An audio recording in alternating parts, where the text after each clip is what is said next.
സ്തോത്രം. നമുക്ക് വചനത്തിലേക്ക് കടക്കാം. ദൈവം നമ്മെ അനുഗ്രഹിക്കുമാറാകട്ടെ. പഴയ നിയമത്തിൽ നിന്നൊരു വാക്യവും പുതിയ നിയമത്തിൽ നിന്ന് ഒരു വാക്യവുമാണ് ഞാൻ ഇന്ന് സംസാരിക്കുവാൻ വേണ്ടി തിരഞ്ഞെടുത്തിരിക്കുന്നത്.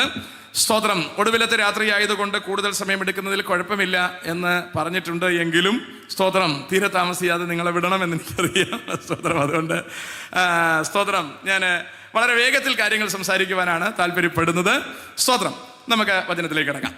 പഴയ നിയമത്തിൽ നിന്ന് നമ്മൾ വായിച്ച വാക്യം നമുക്ക് പരിചിതമായ ഒരു വാക്യമാണ്. 78-ാം സങ്കീർത്തനത്തിൽ നിന്നാണ് നമ്മൾ വായിച്ചത്. 78-ാം സങ്കീർത്തനം ഇച്ചിരി വലിപ്പമുള്ളൊരു സങ്കീർത്തനമാണ്. കാരണം ദൈവം ഇസ്രായേലിനെ നടത്തിയ വിധങ്ങളെക്കുറിച്ചും ഇസ്രായേൽ ദൈവത്തെ തള്ളിയിട്ട് അവരുടെ ഇഷ്ടത്തിന് നടന്ന രീതികളെക്കുറിച്ചും ഒരല്പം വാചാലമായി സംസാരിക്കുന്ന ഭാഗമാണ് 78-ാം സങ്കീർത്തനം. അതുകൊണ്ട് തന്നെ അതൊരല്പം വലുതായി പോയി എന്ന് വേണമെങ്കിൽ നമുക്ക് ഗ്രഹിക്കാം.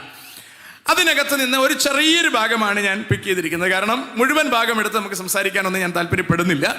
എനിക്ക് പറയാനുള്ളത് പുതിയ നിയമത്തിൽ നിന്ന് ചില കാര്യമാണ്. അപ്പോൾ പിറകിൽ നിന്നൊരു ബാക്ക്ഗ്രൗണ്ട് എനിക്ക് പറയേണ്ടതുള്ളത് കൊണ്ട് ഞാൻ 78-ാം സങ്കീർത്തനത്തിൽ നിന്നൊരു കാര്യം സംസാരിച്ചേച്ച് എബ്രായ ലേഖനത്തിലേക്ക് കടക്കാമെന്നാണ് ഞാൻ പ്രത്യാശിക്കുന്നത്. സ്തോത്രം. ആ ഭാഗങ്ങൾ നമുക്ക് ഒന്നുകൂടി ഒന്ന് വായിക്കാം. 78-ാം സങ്കീർത്തനം 52, 53, 54 വാക്യങ്ങൾ. എന്നാൽ തന്റെ ജനത്തെ അവൻ ആടുകളെ പോലെ പുറപ്പെടുവിച്ചു, മരുഭൂമിയിൽ ആട്ടിൻകൂട്ടത്തെ പോലെ അവരെ നടത്തി. അവൻ അവരെ നിർഭയമായി നടത്തുകയാൽ അവർക്ക് പേടിയുണ്ടാകയില്ല. അവരുടെ ശത്രുക്കളെ സമുദ്രം മൂടിക്കളഞ്ഞു. അവൻ അവരെ തന്റെ വിശുദ്ധ ദേശത്തിലേക്കും തന്റെ വലങ്കൈ സമ്പാദിച്ച ഈ പർവ്വതങ്ങളിലേക്കും കൊണ്ടുവന്നു. പർവ്വതങ്ങളിലേക്ക് അവരെ കൊണ്ടുവന്നു. എനിക്ക് ഫീഡ്ബാക്ക് ഒന്ന് വൃത്തിക്ക് വെച്ചിരുന്നെങ്കിൽ കൊള്ളായിരുന്നു. എനിക്ക് കേൾക്കാൻ പറ്റുന്നില്ല. അങ്ങോട്ട് തിരിഞ്ഞിരിക്കുകയാണ്. മറ്റവർക്ക് വേണ്ടി വെച്ചിരുന്നതുകൊണ്ടാണ് അങ്ങോട്ട് തിരിഞ്ഞിരിക്കുന്നതെന്ന് തോന്നുന്നു. ഒന്ന് എനിക്ക് വെച്ചിരുന്നെങ്കിൽ വളരെ ഉപകാരമായിരുന്നു. ഓക്കെ. അവിടെ ഒരു ഇസ്രായേൽ ജനത്തെ കർത്താവ് നടത്തിക്കൊണ്ട് വന്ന രീതിയെക്കുറിച്ചാണ് സംസാരിക്കുന്നത്. അതിൽ പ്രധാനപ്പെട്ടൊരു 3 വിഷയങ്ങളാണ് അവിടെ സംസാരിക്കുന്നത്. നമുക്കറിയാം, ദൈവം അബ്രഹാമിനെ വിളിച്ചു വേർതിരിക്കുമ്പോൾ അബ്രഹാമിനോട് ദൈവം പറഞ്ഞു, നിന്റെ സന്തതി സ്വന്തമല്ലാത്തൊരു നാട്ടിൽ കുറച്ചു കാലം പോയി പാർക്കേണ്ടി വരും. നിങ്ങളത് ശ്രദ്ധിച്ചിട്ട് ഇനി നോക്കത്തുള്ളൂ തോന്നല്ലേ? Price the Lord. ഓക്കെ, കുഴപ്പമില്ല. അപ്പോ ഇത് എനിക്ക് കേൾക്കാൻ പറ്റിയില്ലെങ്കിൽ കുറെ കഴിയുമ്പോൾ ചെസ്റ്റ് പെയിൻ വരും. പിന്നെ അങ്ങോട്ട് സംസാരിക്കാൻ പറ്റത്തില്ല. Okay, right. അപ്പോ ഇറ്റ്സ് ഓക്കെ. സി, ദൈവം അബ്രഹാമിനെ വിളിച്ച് വേർതിരിക്കുമ്പോൾ തന്നെ അബ്രഹാമിനോട് പറഞ്ഞു, നിന്റെ സന്തതി സ്വന്തമല്ലാത്ത നാട്ടിൽ ഒരു 400 സംവത്സരം പാർക്കേണ്ടി വരും. അവിടെ പാർക്കുന്ന ദിവസം ഇച്ചിരി ബുദ്ധിമുട്ട് നിങ്ങൾ അനുഭവിക്കേണ്ടി വരും. ആ ബുദ്ധിമുട്ടുകൾക്കെല്ലാം ഞാൻ തന്നെ പരിഹാരം വരുത്തിക്കോളാം. അടുത്ത കർത്താവ് പറയുകയാണ്, ഞാൻ ഒടുവിൽ ഈ 400 കൊല്ലം ഈ അടിമത്തത്തിന്റെ കാലം കഴിയുമ്പോൾ ഞാൻ ഇസ്രായേലിനെ അവിടെ നിന്ന് വിടുവിച്ച് ഞാൻ കൊണ്ടുവരാം. കർത്താവ് ഉദ്ദേശിച്ചിരുന്നൊരു പദ്ധതി ദൈവം അബ്രഹാമിന് ഒരു കുഞ്ഞിനെ പോലും കൊടുത്തിട്ടില്ലാത്ത സമയത്താണ് ഈ കാര്യം പറയുന്നത് എന്ന് നിങ്ങൾ അറിയണം. അബ്രഹാമിന് നമുക്ക് എല്ലാവർക്കും പരിചയമുള്ള ആളാണ്. അബ്രഹാമിന് ദൈവം ഒരു കുഞ്ഞിനെ പോലും കൊടുത്തിട്ടില്ലാത്ത കാലത്താണ് ഇത് പറയുന്നത്. ഉൽപ്പത്തി 15-ാം അധ്യായത്തിലാണ് ഇത് പറയുന്നത്. ഞാൻ നിനക്ക് മക്കളെ തരും. ആകാശം കാണിച്ചിട്ട് ചോദിച്ചു, നക്ഷത്രങ്ങൾ എണ്ണാൻ നിനക്ക് കഴിയുമോ? അപ്പൊ അയാൾ പറഞ്ഞു, കഴിയില്ല. ഇതുപോലെ ഞാൻ നിനക്ക് മക്കളെ തരും. നിങ്ങൾ ഓർക്കണം, വിശുദ്ധ വേദപുസ്തകത്തിനല്ലാതെ മറ്റ് ലോകത്തിൽ ഒരു ഗ്രന്ഥത്തിനും ഇത്ര കൃത്യമായിട്ട് പ്രവചനങ്ങൾ പറയാനും അത് പിൽക്കാലത്ത് ചരിത്രമായ സംഭവങ്ങളെക്കുറിച്ച് പറയാനും ഉള്ള ശേഷിയില്ല. പുസ്തകങ്ങൾ ഒരുപാട് നമുക്ക് ലഭ്യമാണ്. ഈ ഒരൊറ്റ പുസ്തകത്തിനും ഇവർക്കാർക്കും എന്താ പറയുക, നേരത്തെ പറഞ്ഞിരിക്കുന്ന പ്രവചനം പിൽക്കാലത്ത് സംഭവിച്ചിരിക്കുന്നു എന്നതിനെക്കുറിച്ച് പറയാനൊക്കില്ല. അതുകൊണ്ട് തന്നെ ഇതുപോലെ കുറച്ച് ആൾക്കാരെ വിളിച്ചു വരുത്തി അവരുടെ ഗ്രന്ഥം അവർക്ക് പ്രസംഗിക്കാനും സാധിക്കില്ല. പ്രസംഗിക്കാം, പക്ഷെ ആരും പോയി ചോദ്യം ചെയ്യാത്ത രീതിയിൽ ഒരു മനുഷ്യ ചങ്ങലേക്ക് ഉണ്ടാക്കി വെച്ചിട്ട് അവർക്ക് പോയി സംസാരിക്കാൻ പറ്റത്തുള്ളൂ. നമ്മളെ സംബന്ധിച്ചിടത്തോളം അങ്ങനെ യാതൊരു പ്രശ്നമില്ല. നമുക്ക് എവിടെ നിന്ന് വേണോ പ്രസംഗിക്കാം. ഇതിലേത് കാര്യത്തിന് ചോദ്യം ചോദിച്ചാലും മറുപടി അതിൻ്റെ അകത്ത് തന്നെയുണ്ട്. സ്തോത്രം. നമുക്ക് റിസ്ക് എടുക്കേണ്ട കാര്യമൊന്നുമില്ല. വചനം ഇനി ശരിയാണെന്ന് നമ്മൾ തെളിയിക്കാൻ വേണ്ടി മെനക്കെട്ട് നടക്കേണ്ടുന്ന കാര്യമൊന്നും ഇതിനകത്തില്ല. അപ്പോൾ തുടക്കം തൊട്ട് ഉൽപ്പത്തി പുസ്തകം തൊട്ടേ നമ്മൾ കണ്ടാൽ, നിങ്ങൾ എന്നെയും കൂടി ഒന്ന് ശ്രദ്ധിച്ചോണേ ഇടയ്ക്ക്. ഓക്കെ, ഈ അവസാനം വരുന്ന ആൾക്കാരെ നിങ്ങൾ നോക്കരുത് കേട്ടോ. അവരെ നിങ്ങൾ സ്വതന്ത്രം. അതുകൊണ്ട് നിങ്ങൾ എന്നെ കൂടി ശ്രദ്ധിച്ചിരിക്കണം. ഓക്കെ. അപ്പോൾ കാരണം ഞാൻ ഈ പറയുന്ന സാധനം നിങ്ങളുടെ ഉള്ളിലേക്ക് കടക്കണമെങ്കിൽ നിങ്ങൾ കുറച്ചെങ്കിലും എന്നെ ശ്രദ്ധിച്ചിരുന്നാലേ പറ്റുള്ളൂ. നിങ്ങളിങ്ങനെ കറങ്ങി സെക്യൂരിറ്റി ഇരിക്കുന്ന പോലെ ഇരുന്നാൽ നിങ്ങൾക്ക് അതിനുള്ള വോളണ്ടിയർ ആണോ എന്ന് എനിക്കറിയില്ല. അങ്ങനെയാണെങ്കിൽ നിങ്ങൾ ശ്രദ്ധിക്കണം അല്ലേ? അല്ലെങ്കിൽ നിങ്ങൾ സ്വതന്ത്രം എന്നെ കൂടെ ശ്രദ്ധിച്ചോണം. ഓക്കെ. ഞാൻ പിന്നെ ഇങ്ങനെ സംസാരിപ്പിക്കേണ്ടി വരരുത്. വന്നാൽ അത്രയും സമയം എനിക്ക് മുമ്പിലോട്ട് പോകും. ഓക്കെ, ഞാൻ നിർത്താൻ ഉദ്ദേശിക്കുന്നതെന്നും പിന്നെയും 10 മിനിറ്റ് വെച്ച് അങ്ങോട്ട് ഞാൻ പോകും. അപ്പം അതുകൊണ്ട് സമയത്തിന് നിർത്തണമെങ്കിൽ നിങ്ങൾ വളരെ ശ്രദ്ധിക്കുക. ഉറങ്ങലും കുഴപ്പമില്ല, ഞാൻ വലുതായിട്ടൊന്നും പറയത്തില്ല. സ്വതന്ത്രം, നിങ്ങൾ തല തിരിയാതെ നേരെ ഇരുന്ന് ഉറങ്ങിക്കൊള്ളുക, ഒരു ശല്യമില്ല. Let's come back. സീ, അപ്പോൾ ദൈവം അബ്രഹാമിനെ വിളിക്കുമ്പോൾ തന്നെ അബ്രഹാമിനോട് പറയുക, ഞാൻ നിന്റെ സന്തതിയെ 400 സംവത്സരം ഈജിപ്തിലേക്ക് ഞാൻ കൊണ്ടുപോകും. 400 സംവത്സരം അവിടെ പാർക്കുമ്പോൾ അവരവിടെ എണ്ണത്തിലും സമ്പത്തിലും വർദ്ധിക്കും.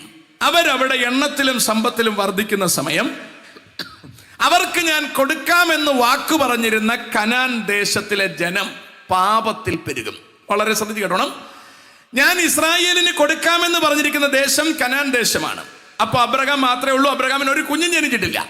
അബ്രഹാമിനോട് പറയാം, നിന്റെ മക്കൾ ആകാശത്തിലെ നക്ഷത്രം പോലെയും കടൽപ്പുറത്തെ മണൽത്തരി പോലെയും ഞാൻ പെരുക്കും. പക്ഷെ അത് ഇന്നും നാളെയുമല്ല, കുറച്ച് നാളെടുക്കും. നിന്റെ സന്തതി അങ്ങനെ എണ്ണത്തിൽ പെരുകാൻ വേണ്ടി കുറച്ചു കാലം ഈജിപ്തിൽ നിങ്ങൾ പാർക്കേണ്ടി വരും. അവിടെ നിങ്ങൾ പാർക്കുമ്പോൾ എണ്ണത്തിലും സമ്പത്തിലും നിങ്ങൾ പെരുകും. നാളുകൾ ചിലത് കഴിയുമ്പോൾ നിങ്ങൾക്ക് ഞാൻ തരാമെന്ന് പറഞ്ഞ കനാൻ നാട്ടിലെ ജനം അവരുടെ പാപത്തിൽ പെരുകും. അപ്പോൾ ഞാനൊരു കാര്യം ചെയ്യും, നിങ്ങളെ അവിടെ നിന്ന് ഞാൻ ഇറക്കി കൊണ്ടുവരികയും ഇവിടത്തെ ജനത്തെ മുഴുവൻ നശിപ്പിച്ചിട്ട് ഞാൻ നിങ്ങളെ ഇവിടെ പാർപ്പിക്കുകയും ചെയ്യും. ഇതായിരുന്നു ദൈവത്തിന്റെ പ്ലാൻ. മനസ്സിലാകുന്നുണ്ടോ? എത്ര കൃത്യമായി ദൈവം പ്ലാൻ ചെയ്യുന്നു നോക്കിയേ. നാട്ടിലെല്ലാവരും അവർക്ക് വേണ്ടി ദൈവങ്ങളെ അവർ സെറ്റ് ചെയ്യുകയാണ്. എന്നിട്ട് ആ ദൈവത്തിന്റെ ഫുൾ കെയർ അവർ തന്നെ ചെയ്യണം. അതൊരു ഭയങ്കര മെനകേടാണ്. ദൈവത്തെ എടുത്തുകൊണ്ട് നടക്കണം, ദൈവത്തെ കരുതണം, ദൈവത്തെ സൂക്ഷിക്കണം. ഒരുപാട് പ്രശ്നം. ഇന്നിപ്പോ ഞാൻ ഒരുപാട് ദൂരം കറങ്ങി യാത്ര ചെയ്താണ് ഇവിടെ വന്നത്. മനസ്സിലാണ്ടോ? കാരണം ഒരു ഏരിയയിൽ കൂടെയും നമ്മളെ ആരെയും വിടുന്നില്ല. കാരണം അവിടെ എല്ലാം ദൈവമൊക്കെ റോഡിൽ ഇറങ്ങുകയാണ്, അല്ലെങ്കിൽ എടുത്തുകൊണ്ട് ഇറങ്ങുകയാണ്. ദൈവം ഇറങ്ങുകയാണെങ്കിൽ മൂപ്പർക്ക് മാറിത്തരാൻ പറ്റും. എടുത്തുകൊണ്ട് ഇറങ്ങുന്നത് കൊണ്ട് പിന്നെ മാറിത്തരാനുള്ള അസൗകര്യം മിക്കവാറും ഉണ്ടാകാൻ സാധ്യതയുണ്ട്. ശബ്ദം എനിക്കിവിടെ കട്ടായി വരികയാണ്. ഇവിടെ മാത്രമാണോ മൊത്തത്തിലാണോ എന്ന് എനിക്കറിയില്ല. ഓക്കെ, അപ്പോൾ അതിൻ്റെ ഒരു എന്താ പറയുക, ഒരു വല്ലാത്ത ബുദ്ധിമുട്ടുണ്ട്. അപ്പം മിക്കവാറുമുള്ള എല്ലാ റോഡുകളും ബ്ലോക്കാണ്. കൊച്ചു റോഡുകളിലൂടെയാണ് കടത്തിവിട്ടിരിക്കുന്നത്. എല്ലാ മതങ്ങളുടെയും, വളരെ ശ്രദ്ധിച്ചിരിക്കണം, എല്ലാ മതങ്ങളുടെയും പിന്നെ എന്താ പറയുക, ഉപവാസങ്ങളും എല്ലാ മതങ്ങളുടെയും ഉത്സവങ്ങളും പരിപാടികളും എല്ലാം ഒരുമിച്ച് നടക്കുന്നത് ഈ 2 മാസങ്ങളിലാണ്. പിള്ളേരുടെ പരീക്ഷയ്ക്ക് എന്തായെന്ന് അറിയാൻ പാടില്ല അല്ലേ? ഞാൻ കഴിഞ്ഞ ഒരു സ്ഥലത്ത് ഞാൻ ക്ലാസ് എടുക്കാൻ പോകാറുണ്ട് എല്ലാ ചൊവ്വാഴ്ചയും. ഇന്നലെയും ഞാൻ ചെന്നപ്പോൾ അവിടെ റോഡിൽ പ്രോഗ്രാം നടന്നുകൊണ്ടിരിക്കുകയാണ്. എനിക്ക് തോന്നുന്നു 4 ആഴ്ചയ്ക്ക് മുമ്പ് ഞാൻ അവിടെ പോകുമ്പോഴും ആ റോഡ് ബ്ലോക്ക് ചെയ്ത പ്രോഗ്രാമാണ്. അപ്പം ഞാൻ ചിന്തിച്ചു പോയി, ഇത്രയും ഏരിയയിലുള്ള, ഒരു വലിയ ഏരിയയിലുള്ള കംപ്ലീറ്റ് സ്ഥലത്തും ഇവർ ബോക്സ് ഒക്കെ വെച്ച് കെട്ടി ഒരുപാട് ഒച്ചപ്പാട് നടത്തുകയാണ്. പിള്ളേർക്ക് പരീക്ഷയില്ലയോ, രോഗികളാരും ഇല്ലയോ, ഒന്നും അറിയാൻ പാടില്ല. ഞാൻ ആഴ്ചയിൽ ഓരോ ദിവസം ആ ഏരിയയിൽ പോകാറുണ്ട്. അപ്പൊ ഇന്നലെ പോയപ്പോഴും ഈ ഒരു പരിപാടി ഞാൻ കാണാനിടയായി. ഞാൻ പറഞ്ഞു വന്നതിന്റെ അർത്ഥം, എല്ലാ മതങ്ങളുടെയും ഒരുമിച്ച് വരുന്ന സമയമാണ്. എല്ലാ മതങ്ങളും നിങ്ങൾ ശ്രദ്ധിച്ചാൽ മനസ്സിലാകും അല്ലെ? ക്രിസ്ത്യൻസിനും ഉപവാസവും നോമ്പും പരിപാടികളുമായി ഒരുമിച്ച് നിൽക്കുന്ന സമയമാണ്. ഹൈന്ദവർക്കും ഒരുമിച്ച് നിൽക്കുന്ന സമയമാണ്. ഇന്നലെ കൊണ്ട് ഇസ്ലാമിൻ്റെത് കഴിഞ്ഞു എന്ന് നമുക്ക് വെക്കാം. ചുരുക്കി പറഞ്ഞാൽ ഇതെല്ലാം ആകാശ ലക്ഷണവുമായി ബന്ധപ്പെട്ട് നിൽക്കുന്ന ഒരു പരിപാടിയാണ്. വേണമെങ്കിൽ ഒരു വാക്യം ഒന്ന് ഓടിച്ചൊന്ന് വായിച്ചേക്കാം. സ്തോത്രം. ഇരമ്യ പ്രവചനം 10-ാം അധ്യായം 1-ാം വാക്യം ഒന്ന് വായിക്കാമോ? ഇരമ്യ പ്രവചനം 10-ാം അധ്യായം 1-ാം വാക്യം ഒന്ന് ഓടിച്ചു വായിക്ക്. ജീസസ്.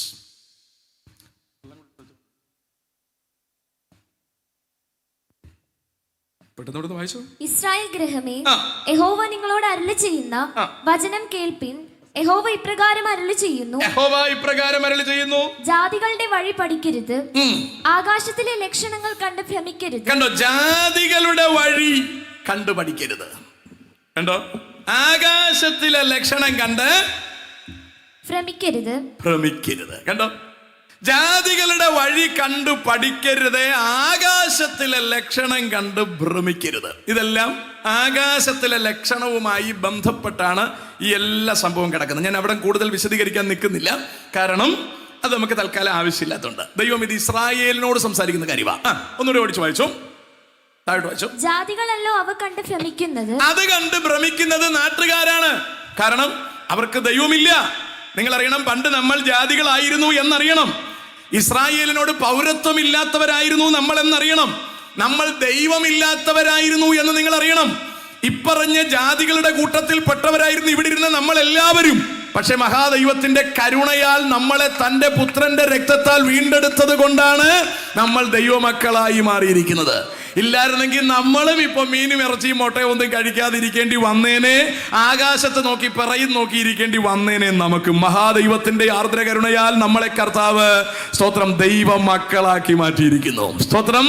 നാം അവന്റെ സന്നിധിയിൽ വിശുദ്ധരും നിഷ്കളങ്കരും ആകാൻ പാകത്തിന് കർത്താവ് നമ്മെ തന്റെ രക്തത്താൽ കഴുകിയിരിക്കുകയാണ്. ഇവിടെ പറഞ്ഞിരിക്കുന്നുണ്ടോ, ജാതികളല്ലോ അത് കണ്ട് ഭ്രമിക്കുന്നത്. വായിക്കേ, ജാതികളുടെ ചട്ടങ്ങൾ മിഥ്യാമൂർത്തിയെ സംബന്ധിക്കുന്നു. അപ്പൊ നമ്പർ 1 ആകാശത്തെ ബന്ധപ്പെട്ടതാണ് ഈ സാധനം.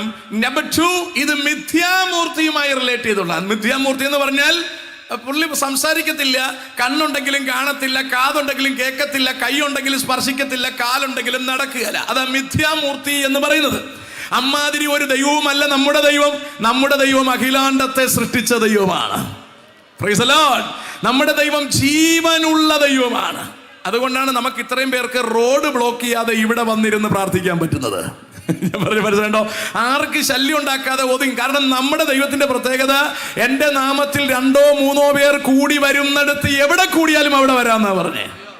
ഇല്ലേ, ആകെ നമ്മളും കൂടെ ആയിരുന്നെങ്കിൽ പെട്ടുപോയേനെ. നാട്ടുകാർക്ക് യാത്ര ചെയ്യാൻ പറ്റാത്ത വിധം മുഴുവൻ റോഡുകളും ആകെ പ്രയാസമായി പോയേനെ. സ്തോത്രം. ദൈവത്തിന്റെ കൃപയാൽ നമുക്ക് ദൈവം ഇതുപോലെയുള്ള പറമ്പൊക്കെ വെട്ടി നിരത്തി വന്നിരുന്ന് കർത്താവിന് സ്തോത്രം ചെയ്യാനുള്ള അവസരം കർത്താവ് നൽകിയിരിക്കുകയാണ്. സ്തോത്രം. ശ്രദ്ധിച്ചോളൂ, വായിക്കും. അത് ഒരുവൻ കാട്ടിൽ നിന്ന് അത് ഒരുവന് മിഥ്യാമൂർത്തി എന്ന് പറയുന്നത് ഒരുവൻ കാട്ടിൽ നിന്ന് വെട്ടിക്കൊണ്ട് വരുന്ന മരവും ആശാരി വാച്ചിക്കൊണ്ട് ചെയ്ത ആശാരി ഉളി കൊണ്ട് ചെയ്യുന്ന പണിയുമാണ്. വൈകെ അവർ അതിനെ വെള്ളിയും പൊന്നും കൊണ്ട് അലങ്കരിക്കുന്നു. അങ്ങനെ അവര് കാട്ടിൽ നിന്ന് വെട്ടിക്കൊണ്ട് വന്ന് ഉളി കൊണ്ട് ചെത്തി വെടിപ്പാക്കി റെഡിയാക്കി ഒരു രൂപമാക്കി മാറ്റിയിട്ട് അതിനവര് വെള്ളിയും പൊന്നും കൊണ്ട് പൊതിയുന്നു. അത് ഇളകാതിരിക്കേണ്ടതിന് അവർ അതിനെ ആണിയും ചുറ്റികയും കൊണ്ട് ഉറപ്പിക്കുന്നു. ഇങ്ങനെ സൂപ്പറായിട്ട് വെച്ചിരിക്കുന്നതാണ് മിഥ്യാമൂർത്തി എന്ന് പറയുന്നത്, അല്ലേ? പിന്നെ ഇരമ്യാവിന്റെ കാലത്ത് അത് അറിയത്തില്ലായിരുന്നോ എന്ന് എനിക്കറിയില്ല. വർഷത്തിലൊന്ന് അവരെടുത്ത് വെളിച്ചം കാണിക്കുന്നു, അല്ലേ? ഇന്നായിരുന്നെങ്കിൽ അതുകൂടെ എഴുതി ചേർത്തനെ. വായിച്ചു വിട്ടേര്. അവ വെള്ളരിത്തോട്ടത്തിലെ തൂണ് പോലെ ആകുന്നു. വെള്ളരിത്തോട്ടത്തിലെ തൂണെന്ന് പറഞ്ഞാൽ നിങ്ങൾക്ക് അറിയാവോ എന്ന് എനിക്കറിയില്ല. അറിയാവോ നിങ്ങൾക്ക്? ഒരു പാന്റ് എടുത്തിട്ട് അതിനകത്ത് നിറച്ച് വൈക്കോല് നിറയ്ക്കും, എന്നിട്ട് ഒരു ഉടുപ്പെടുത്ത് അതിലിട്ടിട്ട് അതിലും നിറച്ച് വൈക്കോല് നിറയ്ക്കും, അല്ലേ? എന്നിട്ട് ഇങ്ങനെ നിർത്തിയിരിക്കും, തലയിൽ ഒരു കലവും കമഴ്ത്തി വെച്ചിരിക്കും, അല്ലേ? പണ്ട് വെള്ളരിത്തോട്ടത്തിൽ അതിങ്ങനെ ചാരി വെച്ചിരിക്കും. അപ്പൊ കാറ്റടിക്കുമ്പോൾ അതിങ്ങനെ പതിയെ ഇങ്ങനെ ചെറുതായിട്ട് ആടുമ്പോൾ കാക്ക വിചാരിക്കും ആള് നിൽക്കാതിരിക്കും എന്ന്. അതുപോലെ വെള്ളരിത്തോട്ടത്തിൽ നിൽക്കുന്ന കോലം പോലെയാണ് ഇപ്പറഞ്ഞ മിഥ്യാമൂർത്തി എന്നും ജാതികൾ അതിന്റെ പുറകെ നടക്കുകയാണ് എന്നും ഇസ്രായേലെ നിങ്ങൾ അതിന്റെ പുറകെ നടക്കരുത് എന്നും അന്ന് ഇസ്രായേലിനോട് കർത്താവ് പറഞ്ഞു. ഇസ്രായേൽ അത് കേൾക്കാതെ പോയി. ഇസ്രായേലിനെ കർത്താവ് തള്ളിയിട്ട് പുറജാതിക്കാരായിരുന്ന നമ്മളെ ദൈവത്തിന്റെ മക്കളാക്കുവാൻ, ആ പുത്രത്വം തരുവാൻ കർത്താവിന് കൃപ തോന്നി. അതുകൊണ്ടാണ് നമ്മൾ ഇത്ര സന്തോഷത്തോടെ ഇരിക്കുന്നത് കേട്ടോ. സ്വതന്ത്രം. അല്ലാതെ കഴിഞ്ഞ ദിവസം വെള്ളാപ്പള്ളി നടേശൻ പറയുന്ന കേട്ടു, പെന്തക്കോസുകാർ ആൾക്കാർക്ക് പൈസ കൊടുത്ത് പിടിച്ചോണ്ട് പോകുന്നെന്ന്. ആ പൈസ ഉണ്ടായിരുന്നു നമ്മൾ രക്ഷപ്പെട്ടു. വെള്ളാപ്പള്ളി നടേശന്റെ ഇരിക്കുന്ന പൈസ നമ്മുടെ ഇരിക്കുന്നുണ്ടോ? സ്വതന്ത്രം, അല്ലേ? അപ്പൊ ഏതാണ്ട് അവിടുത്തെ പാസ്റ്റർമാർ പറയുന്ന കേട്ടു, മൂപ്പരുടെ ഭാര്യയുടെ സഹോദരിയും കുടുംബം എല്ലാവരും പെന്തക്കോസിലായിരുന്നു. അപ്പൊ അതിന്റെ ചുരുക്കാ പുള്ളിക്ക് എന്നാ പറയുന്നേ. സ്വതന്ത്രം. അപ്പൊ മൂപ്പർ വിചാരിച്ച് പൈസ കൊടുത്ത് നമ്മൾ കൊണ്ടുപോയിന്ന്. അദ്ദേഹത്തിന്റെ ഭാര്യയുടെ സഹോദരിയെ പെന്തക്കോസിലേക്ക് പോകണമെങ്കിൽ എന്ത് പറഞ്ഞാലും പൈസ കൊടുത്തിട്ടല്ല. കാരണം അവർക്കൊന്നും പൈസയുടെ കുറവൊന്നും വരികയല്ല, അല്ലേ? അപ്പൊ അവരെ രക്ഷയിലേക്ക് നടത്തിയ പാസ്റ്റർ പറഞ്ഞിരിക്കുന്നു, താമസിയാതെ വെള്ളാപ്പള്ളി നടേശനും ബൈബിളുമായിട്ട് കണിച്ചുകുളങ്ങര നിൽക്കുമെന്ന് പറയുകയാണ്. സ്വതന്ത്രം. നമ്മൾ അത് തന്നെയാണ് ആഗ്രഹിക്കുന്നത്. വെള്ളാപ്പള്ളി മാത്രമല്ല, അമിത്ഷായും നരേന്ദ്രമോദിയും അടക്കം രക്ഷിക്കപ്പെടണമെന്ന് നമ്മൾ ആഗ്രഹിക്കുന്നു. കാരണം അവർക്ക് വേണ്ടി നമ്മുടെ കർത്താവായ യേശു ക്രിസ്തു കാൽവറി ക്രൂശിൽ രക്തം കൊടുത്തിരിക്കുകയാണ്. സ്തോത്രം. സകല മാനവകുലത്തെയും തീയിൽ നിന്ന് വീണ്ടെടുക്കുവാൻ, വരുവാനിരിക്കുന്ന ന്യായവിധിയിൽ നിന്ന് വീണ്ടെടുക്കുവാൻ നമ്മുടെ കർത്താവായ യേശു ക്രിസ്തു എല്ലാവർക്കു വേണ്ടിയും പിഴയടച്ചിരിക്കുന്നത് കൊണ്ട് എല്ലാവരും രക്ഷിക്കപ്പെടണമെന്ന് നമ്മൾ ആഗ്രഹിക്കുകയാണ്. സ്തോത്രം. നമ്മൾ ആരെയും പെന്തക്കോസിലേക്ക് കൊണ്ടുവന്ന് സ്ട്രെങ്ത് തെളിയിക്കാനൊന്നും പോകുന്നില്ല. നമ്മൾ ഒരു രാഷ്ട്രീയ പാർട്ടിക്കാരുടെയും കൂടെ നിൽക്കാനും പോകുന്നില്ല. സ്വതന്ത്രം. നമ്മളിവിടെ ഒരു പരിപാടിക്കും, ഈ പറഞ്ഞ ഒരു പരിപാടിയും നമ്മുടെ ഉദ്ദേശമേ അല്ല. നമുക്കൊറ്റ ഉദ്ദേശമേ ഉള്ളൂ, ഈ ഭൂമിയിൽ എല്ലാവരും കുറച്ച് നാളുകൾ മാത്രമേ താമസിക്കൂ, അല്ലേ? വളരെ കുറച്ച്. ഇവിടെ ഇരിക്കുന്ന എല്ലാവരും 2100 ഇവിടം വിട്ട് പോകേണ്ടി വരും, അല്ലേ? 2100 ഇവിടെ ഇരിക്കുന്ന എല്ലാവരും പോകേണ്ടി വരും, നിശ്ചയമായി പോകേണ്ടി വരും, അല്ലേ? 2100 വരെയൊന്നും ഇല്ല, അത് കൊച്ചു പിള്ളേർക്ക് വേണ്ടി ഞാൻ പറഞ്ഞതാണ്, അല്ലേ? ഇവിടെ ഇരിക്കുന്ന ഏറെക്കുറെ എല്ലാം 2050 ഡേറ്റ് ഉള്ളവരാണ്, അല്ലേ? എന്റെ ഡേറ്റ് 2050 60 ഇടയ്ക്കാണ്. എന്താ ചിരിച്ച്? ഇതിനിടയ്ക്ക് ഡയബറ്റിക് കൂടാൻ പാടില്ല, അല്ലേ? കൃത്യമായി ഗുളിക കഴിക്കണം. പ്രഷർ കൂടാനോ കുറയാനോ പാടില്ല. ആരും തല്ലിക്കൊല്ലാൻ പാടില്ല. ഇങ്ങനെ യാതൊരു കുഴപ്പവുമില്ലാതെ ഇരുന്നാലും 2050-നും 60-നും ഇടയ്ക്കാണ് ഡേറ്റ്. ഞാൻ പറഞ്ഞതിൻ്റെ അർത്ഥം മനസ്സിലാകുന്നുണ്ട് നിങ്ങൾക്ക്? എന്ന് പറഞ്ഞാൽ ഇനി ഇവിടെ എത്ര കിടന്ന് ചാടി ബഹളം വെച്ചാലും ഒരു 25-35 കൊല്ലത്തിനകത്ത് ഇവിടം വിട്ട് പോകേണ്ടി വരുമെന്നായി പറഞ്ഞതിൻ്റെ അർത്ഥം. ഞാൻ ഇന്ന് കല്യാണം കഴിഞ്ഞിട്ട് 22 കൊല്ലമായി. സ്വതന്ത്രം 22 കൊല്ലം. അപ്പൊ ഞങ്ങൾ രണ്ടുപേരും കൂടെ സംസാരിക്കായിരുന്നു, ഇതെങ്ങനെ പോയെന്ന് ഒരു പിടിയില്ല, അല്ലേ? കണ്ണടച്ച് ഉറക്കുന്നതിന് മുമ്പേ കൊല്ലം 22ആയി, അല്ലേ? ഇനി പടപടേ കൊല്ലം അങ്ങോട്ട് പോവുകയാണ്. നമ്മൾ പെട്ടെന്ന് ഭൂമി വിട്ടേ പോകാൻ പോവുകയാണ്. സ്തോത്രം, അല്ലേ? പഴയ ഞങ്ങളുടെ വീഡിയോ ഒക്കെ എടുത്ത് വെച്ച് ഞങ്ങളിപ്പോൾ നോക്കാറില്ല. കാരണം അതിൽ മിക്കവാറും പേര് മരിച്ചുപോയി. ഞാൻ പറഞ്ഞു മനസ്സിലാണ്ടോ? വിവാഹ സീഡി നമ്മൾ നോക്കാറില്ല, ആൽബം ഒന്നും എടുത്ത് നോക്കാറില്ല. കാരണം നല്ലൊരു ശതമാനം പേർ, വിവാഹത്തിന് പങ്കെടുത്ത നല്ലൊരു ശതമാനം പേർ മരിച്ചുപോയി. അതുകൊണ്ട് നമുക്കത് കാണുന്നത് ഇഷ്ടമല്ല. ഞാൻ പറഞ്ഞതിൻ്റെ അർത്ഥം നിങ്ങൾക്ക് മനസ്സിലാകുന്നുണ്ടോ? നാളുകൾ ചിലത് കഴിയുമ്പോൾ ആ സീഡിയിലെ പ്രധാനപ്പെട്ട നടീനടന്മാരായിരുന്ന ഞാനും ഭാര്യയും യാത്ര പോകേണ്ടി വരും. ഞാൻ പറഞ്ഞു മനസ്സിലാക്കുന്നുണ്ടോ നിങ്ങൾക്ക്? എത്ര സ്പീഡായിട്ട് ആ ദിവസം പോകുന്നത് നിങ്ങൾ ആലോചിച്ച് നോക്കിയേ. അതുകൊണ്ട് നമുക്കിവിടെ അധിക നാൾ നിൽക്കാൻ ഒരു സംവിധാനം ഇല്ല എന്നുള്ളത് നമ്മൾ തിരിച്ചറിഞ്ഞിരിക്കണം. അതുകൊണ്ട് എല്ലാവർക്കും വേണ്ടി കർത്താവ് ഒരുക്കി വച്ചിരിക്കുന്നത് ആ നിത്യജീവനാണ്. മാക്സിമം നമ്പർ ഓഫ് പീപ്പിളിലേക്ക് ഇത് എത്തിക്കുക എന്നുള്ളതാണ് നമ്മുടെ ഉത്തരവാദിത്വം. അതിനുവേണ്ടിയാണ് ഇവിടെ ജോണി പാസ്റ്റർ ഇവിടെ ഷെഡിട്ടത്. അതിനുവേണ്ടിയാണ് മൂപ്പർക്ക് വയ്യാതിരുന്നിട്ടും 2000 നോട്ടീസ് അടിച്ച് എല്ലായിടത്തും കൊണ്ടു കൊടുത്തത്. അദ്ദേഹത്തിന്റെ കൂടെ ദൈവത്തെ ആരാധിക്കുന്ന ആൾക്കാർ എല്ലായിടത്തും കയറി ഇറങ്ങി സുവിശേഷം പറഞ്ഞതിന് കാരണം ആരെയും പെന്തക്കോസിലോട്ട് കൊണ്ടുവന്ന് നമുക്ക് വേറെന്തെങ്കിലും ചെയ്യാൻ വേണ്ടിയിട്ടല്ല. മറ്റൊരുത്തരിലും രക്ഷയില്ല. നാം രക്ഷിക്കപ്പെടുവാൻ ആകാശത്തിന് കീഴിൽ മനുഷ്യരുടെ ഇടയിൽ യേശു എന്ന നാമമല്ലാതെ മറ്റൊന്നില്ല. അക്കാര്യം ദേശത്തോട് വിളിച്ചു പറയാൻ ദൈവം ഏൽപ്പിച്ചിരിക്കുന്നത് ഞങ്ങളെയാണ്. അതുകൊണ്ട് അത് വിളിച്ചു പറയുക എന്ന് മാത്രമാണ് ഞങ്ങളുടെ ഉദ്ദേശം. കേൾപ്പാൻ ചെവിയുള്ളവൻ കേൾക്കട്ടെ.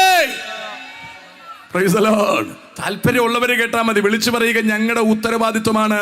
അത് ചെയ്തേ മതിയാകത്തുള്ളൂ. സ്തോത്രം. I like to come back. അപ്പോൾ ഇവിടെ ദൈവം അബ്രഹാമിനോട് പറഞ്ഞു, ഞാൻ നിനക്ക് മക്കളെ തരും, അത് ഒരുപാട് എണ്ണത്തിൽ വർദ്ധിക്കും, അവർ ഈജിപ്തിലായിരിക്കും, അപ്പോൾ ഞാൻ അവരെ അവിടെ നിന്ന് കൊണ്ടുവരും. ഞാൻ ഉദ്ദേശിച്ച എണ്ണം അവിടെയാകുമ്പോൾ 2, അവർക്ക് കൊടുക്കാനിരിക്കുന്ന കനാൻ നാട്ടിലെ ജനം പാപത്തിൽ പാകമായി കഴിയുമ്പോൾ ഞാൻ നിങ്ങളെ അവിടെ നിന്ന് പുറത്തേക്ക് ഇറക്കി കൊണ്ടുവരികയും കനാൻ നാട്ടിലെ മുഴുവൻ പാപികളെയും ഞാൻ കൊന്നിട്ട് ആ ദേശം ഞാൻ നിങ്ങൾക്ക് അവകാശമായി തരികയും ചെയ്യും. ഇത് സ്തോത്രം ഉൽപ്പത്തി പുസ്തകം 15-ാം അധ്യായത്തിൽ ദൈവം അബ്രഹാമുമായി ഉടമ്പടി ചെയ്യുമ്പോൾ അവിടെ പറഞ്ഞ നിയമമാണ്. പക്ഷെ നാളെ ചിലത് കടന്നുപോയി.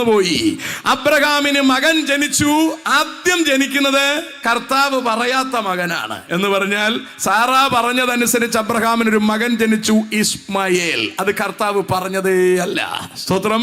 പിശാചിന്റെ പദ്ധതി പ്രകാരം എന്ന് വേണമെങ്കിൽ പറയാം. അല്ലെങ്കിൽ അബ്രഹാമിന് വിശപ്പ് വല്ലാത്ത രീതിയിൽ അങ്ങോട്ട് മൂത്തപ്പോ അബ്രഹാമും ഭാര്യയും കൂടി ഈജിപ്തിലേക്ക് പോയി.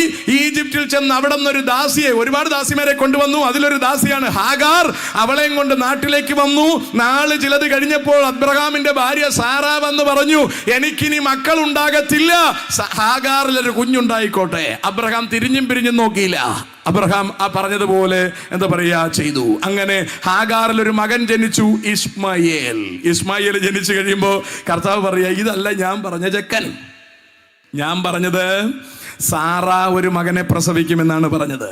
സ്തോത്രം. കണ്ടോ, നമ്മളൊക്കെ ഇതുപോലെ പല ഉടായ്പും നടത്താൻ ശ്രമിക്കാറുണ്ട്. എന്ന് പറഞ്ഞാൽ ദൈവം പറയുന്ന അവധി വരെ കാത്തിരിക്കാതെ ഇതിന്റെ കുറുക്കു വഴി കൂടി രക്ഷപ്പെടാൻ നോക്കാറുണ്ട്, അല്ലേ?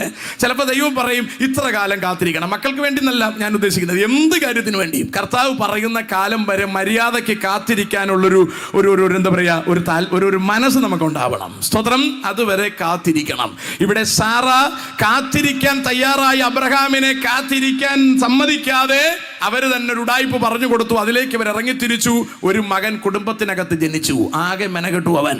സ്വത്രം. കർത്താവ് പറഞ്ഞു, ഞാൻ യവനെയും അനുഗ്രഹിക്കാം. പക്ഷെ ഒരു പ്രശ്നം, യവൻ കാട്ടുകഴുത പോലെയാണ്. ഇവന്റെ പുറകെ പോകുന്നവനെ ഇവൻ ചവിട്ടും, ഇവന്റെ മുമ്പേ പോകുന്നവനെ ഇവൻ കുത്തും. ഇവനൊരു തലവേദനയായിട്ട് മാറും.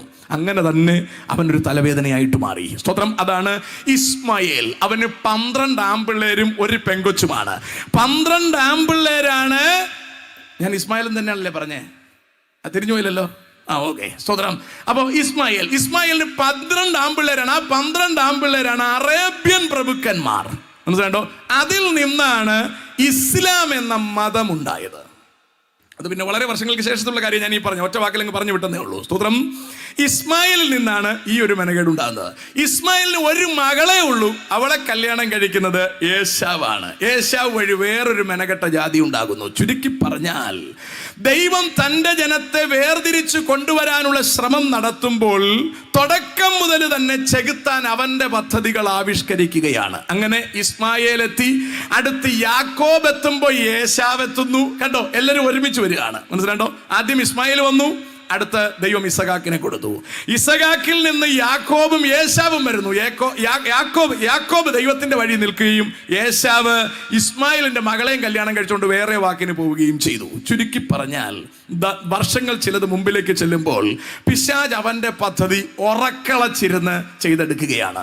ദൈവം തന്റെ ജനത്തെ വർദ്ധിപ്പിക്കാൻ ശ്രമിക്കുന്നത് പോലെ ചെകുത്താൻ അവന്റെ ജനത്തെയും പാപത്തിൽ വർദ്ധിപ്പിക്കാൻ കിണഞ്ഞ് പരിശ്രമിക്കുകയാണ്. നിങ്ങൾ അറിയണം, പെന്തക്കോസ്റ്റിൽ ചേർന്നു എന്ന് പറഞ്ഞിട്ടൊന്നും പ്രത്യേകിച്ച് വലിയ കാര്യമില്ല. സ്നാനമെടുത്തു എന്ന് പറഞ്ഞെന്നും അഭിഷേകം പ്രാപിച്ചു എന്ന് പറഞ്ഞിട്ടും പ്രത്യേകിച്ച് വലിയ കഥയൊന്നുമില്ല. വചനം പറയുന്ന വിശുദ്ധി സൂക്ഷിച്ച് ജീവിക്കാതെ പോയാൽ അക്കരെ നാട്ടിൽ ചെന്നെത്താൻ കഴിയില്ല. Price the Lord. ഞാൻ ഈ ദിവസങ്ങളിൽ TPM കുറിച്ച് പഠിച്ചുകൊണ്ടിരിക്കുകയാണ്. TPM ഒരു അനുഗ്രഹിക്കപ്പെട്ട സംഘടന എന്നാണ് ഞാൻ കുറെ നാൾ കരുതിയിരുന്നത്. പക്ഷേ ഈ അടുത്ത ഇടയ്ക്ക് ഞാൻ അതിനെക്കുറിച്ച് പഠിക്കേണ്ടി വന്നപ്പോഴാണ് ഞാൻ വളരെ ഞെട്ടലോടെ മനസ്സിലാക്കിയത് അതൊരു കൾട്ടാണ്. കാരണം ബൈബിളിൽ പറഞ്ഞിട്ടുള്ള കാര്യങ്ങളിൽ നിന്ന് ഒരുപാട് വ്യതിചലിച്ച് ആ ഒരു സംവിധാനം മുമ്പിലേക്ക് പോയിക്കൊണ്ടിരിക്കുകയാണ്. ഞാൻ യൂട്യൂബിൽ അതിനെക്കുറിച്ചുള്ള വീഡിയോസ് ചെയ്യുന്നുണ്ട്. ഞാൻ അതിനെ ഇന്ന് രാത്രിയിൽ സംസാരിക്കാൻ തയ്യാറാകുന്നില്ല. ഞാനത് വളരെ ഞെട്ടലോട് കൂടിയാണ് മനസ്സിലാക്കിയത്. കാരണം ഞാൻ ചിന്തിച്ചിരുന്നത് വളരെ നല്ലൊരു സംഘടനയാണ്, വചനപ്രകാരം പോകുന്ന സംഘടനയാണ്. പക്ഷേ അടിമുടി അതിന്റെ മുഴുവൻ ഉപദേശങ്ങളും വചനത്തിൽ നിന്ന് മാറിയാണ് പോകുന്നത്. അപ്പോഴാണ് ഞാൻ ഞെട്ടിപ്പോയത്. എന്നെ ഏറ്റവും ചിന്തിപ്പിച്ചൊരു കാര്യം എന്ന് പറഞ്ഞാൽ, പണ്ട് എന്ന് പറഞ്ഞാൽ ഒരു 1.5 മാസങ്ങൾക്ക് മുമ്പ്, ഞാൻ ഇതിനെക്കുറിച്ചുള്ള പഠനം നടത്തുന്നതിന് മുമ്പ് നമ്മളെ ആൾക്കാരൊക്കെ കാണുമ്പോൾ ആൾക്കാർ സംസാരിക്കുമ്പോൾ പറയാറുണ്ട്, ഞങ്ങളുടെ വീട്ടിൽ ആൾക്കാർ രക്ഷിക്കപ്പെട്ടിട്ടില്ല, അല്ലേ? ആൾക്കാർ മറ്റുതര നാമധേയ ക്രൈസ്തവരാണ്, അല്ലെങ്കിൽ ഹൈന്ദവരാണ്, അല്ലെങ്കിൽ ബന്ധുക്കൾ രക്ഷിക്കപ്പെട്ടിട്ടില്ല എന്നവർ പറയുമ്പോൾ എൻ്റെ മനസ്സിലുണ്ടായിരുന്നത് ഞങ്ങളുടെ കുടുംബക്കാരെല്ലാവരും രക്ഷിക്കപ്പെട്ടവരാണ്. ഞങ്ങളുടെ കുടുംബത്തിൽ ആരും തന്നെ നാമധേയ ക്രൈസ്തവരില്ല, ഞങ്ങളുടെ കുടുംബത്തിൽ ആരും തന്നെ എന്താ പറയുക പിന്നെ ഹൈന്ദവരായിട്ടില്ല. അപ്പം ഞങ്ങളുടെ കുടുംബത്തിൽ ഏറെക്കുറെ അല്ല, എല്ലാവരും തന്നെ രക്ഷിക്കപ്പെട്ടവരാണ്. അധികം പേര് അറൗണ്ട് 60% TPM-കാരാണ്. അപ്പം ഞാനിതിൻ്റെ എന്താ പറയുക ഒരു സന്തോഷത്തിലായിരുന്നു. പക്ഷേ കഴിഞ്ഞ ദിവസങ്ങളിൽ ഇത് കൾട്ടാണെന്ന് തിരിച്ചറിയുന്നതോടുകൂടി എൻ്റെ എന്താ പറയുക ആകെ എനിക്ക് പ്രയാസമായി. കാരണം ഇവർ രക്ഷിക്കപ്പെടണം, പക്ഷെ ഇവർ രക്ഷിക്കപ്പെടില്ല. ഞാൻ പറഞ്ഞത് മനസ്സിലാകുന്നുണ്ടോ? എന്നെ ഏറ്റവും ഞെട്ടിപ്പിച്ചത് ഒറിജിനൽ നോട്ടിനോട് എത്രയധികം സാമ്യം കൂടുതൽ വരുന്നു അത്രയ്ക്ക് നമുക്ക് ഇതിനെ പരിചയപ്പെടുത്താൻ പറ്റത്തില്ല. ഞാൻ പറഞ്ഞത് മനസ്സിലാണ്ടോ? നമുക്ക് ഇപ്പോൾ 1000-ന്റെ നോട്ട് നമുക്കില്ലല്ലോ, 500-ന്റെ നോട്ട് നമുക്ക് ഉണ്ടല്ലോ. 500-ന്റെ നോട്ട് നമുക്ക് നമ്മുടെ കയ്യിൽ ഒറിജിനൽ നോട്ട് ഉള്ളത് പോലെ തന്നെ ഫാൻസി സ്റ്റോറിൽ നിന്ന് ഡ്യൂപ്ലിക്കേറ്റ് മേടിക്കാൻ കിട്ടും. പക്ഷെ അത് പറ്റിപ്പോകത്തില്ല. എല്ലാവർക്കും മനസ്സിലാവും ഇത് ഫാൻസി സ്റ്റോറിൽ നിന്ന് മേടിക്കുമ്പോൾ അതിൻ്റെ വലിപ്പം വലുതായിരിക്കും, മിക്കവാറും ഒരു സൈഡിലെ പ്രിന്റ് കാണത്തുള്ളൂ. അപ്പോൾ അത് കാണുമ്പോൾ തന്നെ ആൾക്കാർക്ക് അറിയാം ഇത് ക്രയവിക്രയത്തിന് പറ്റിയൊരു സാധനമല്ല എന്ന് എല്ലാവർക്കും മനസ്സിലാവും.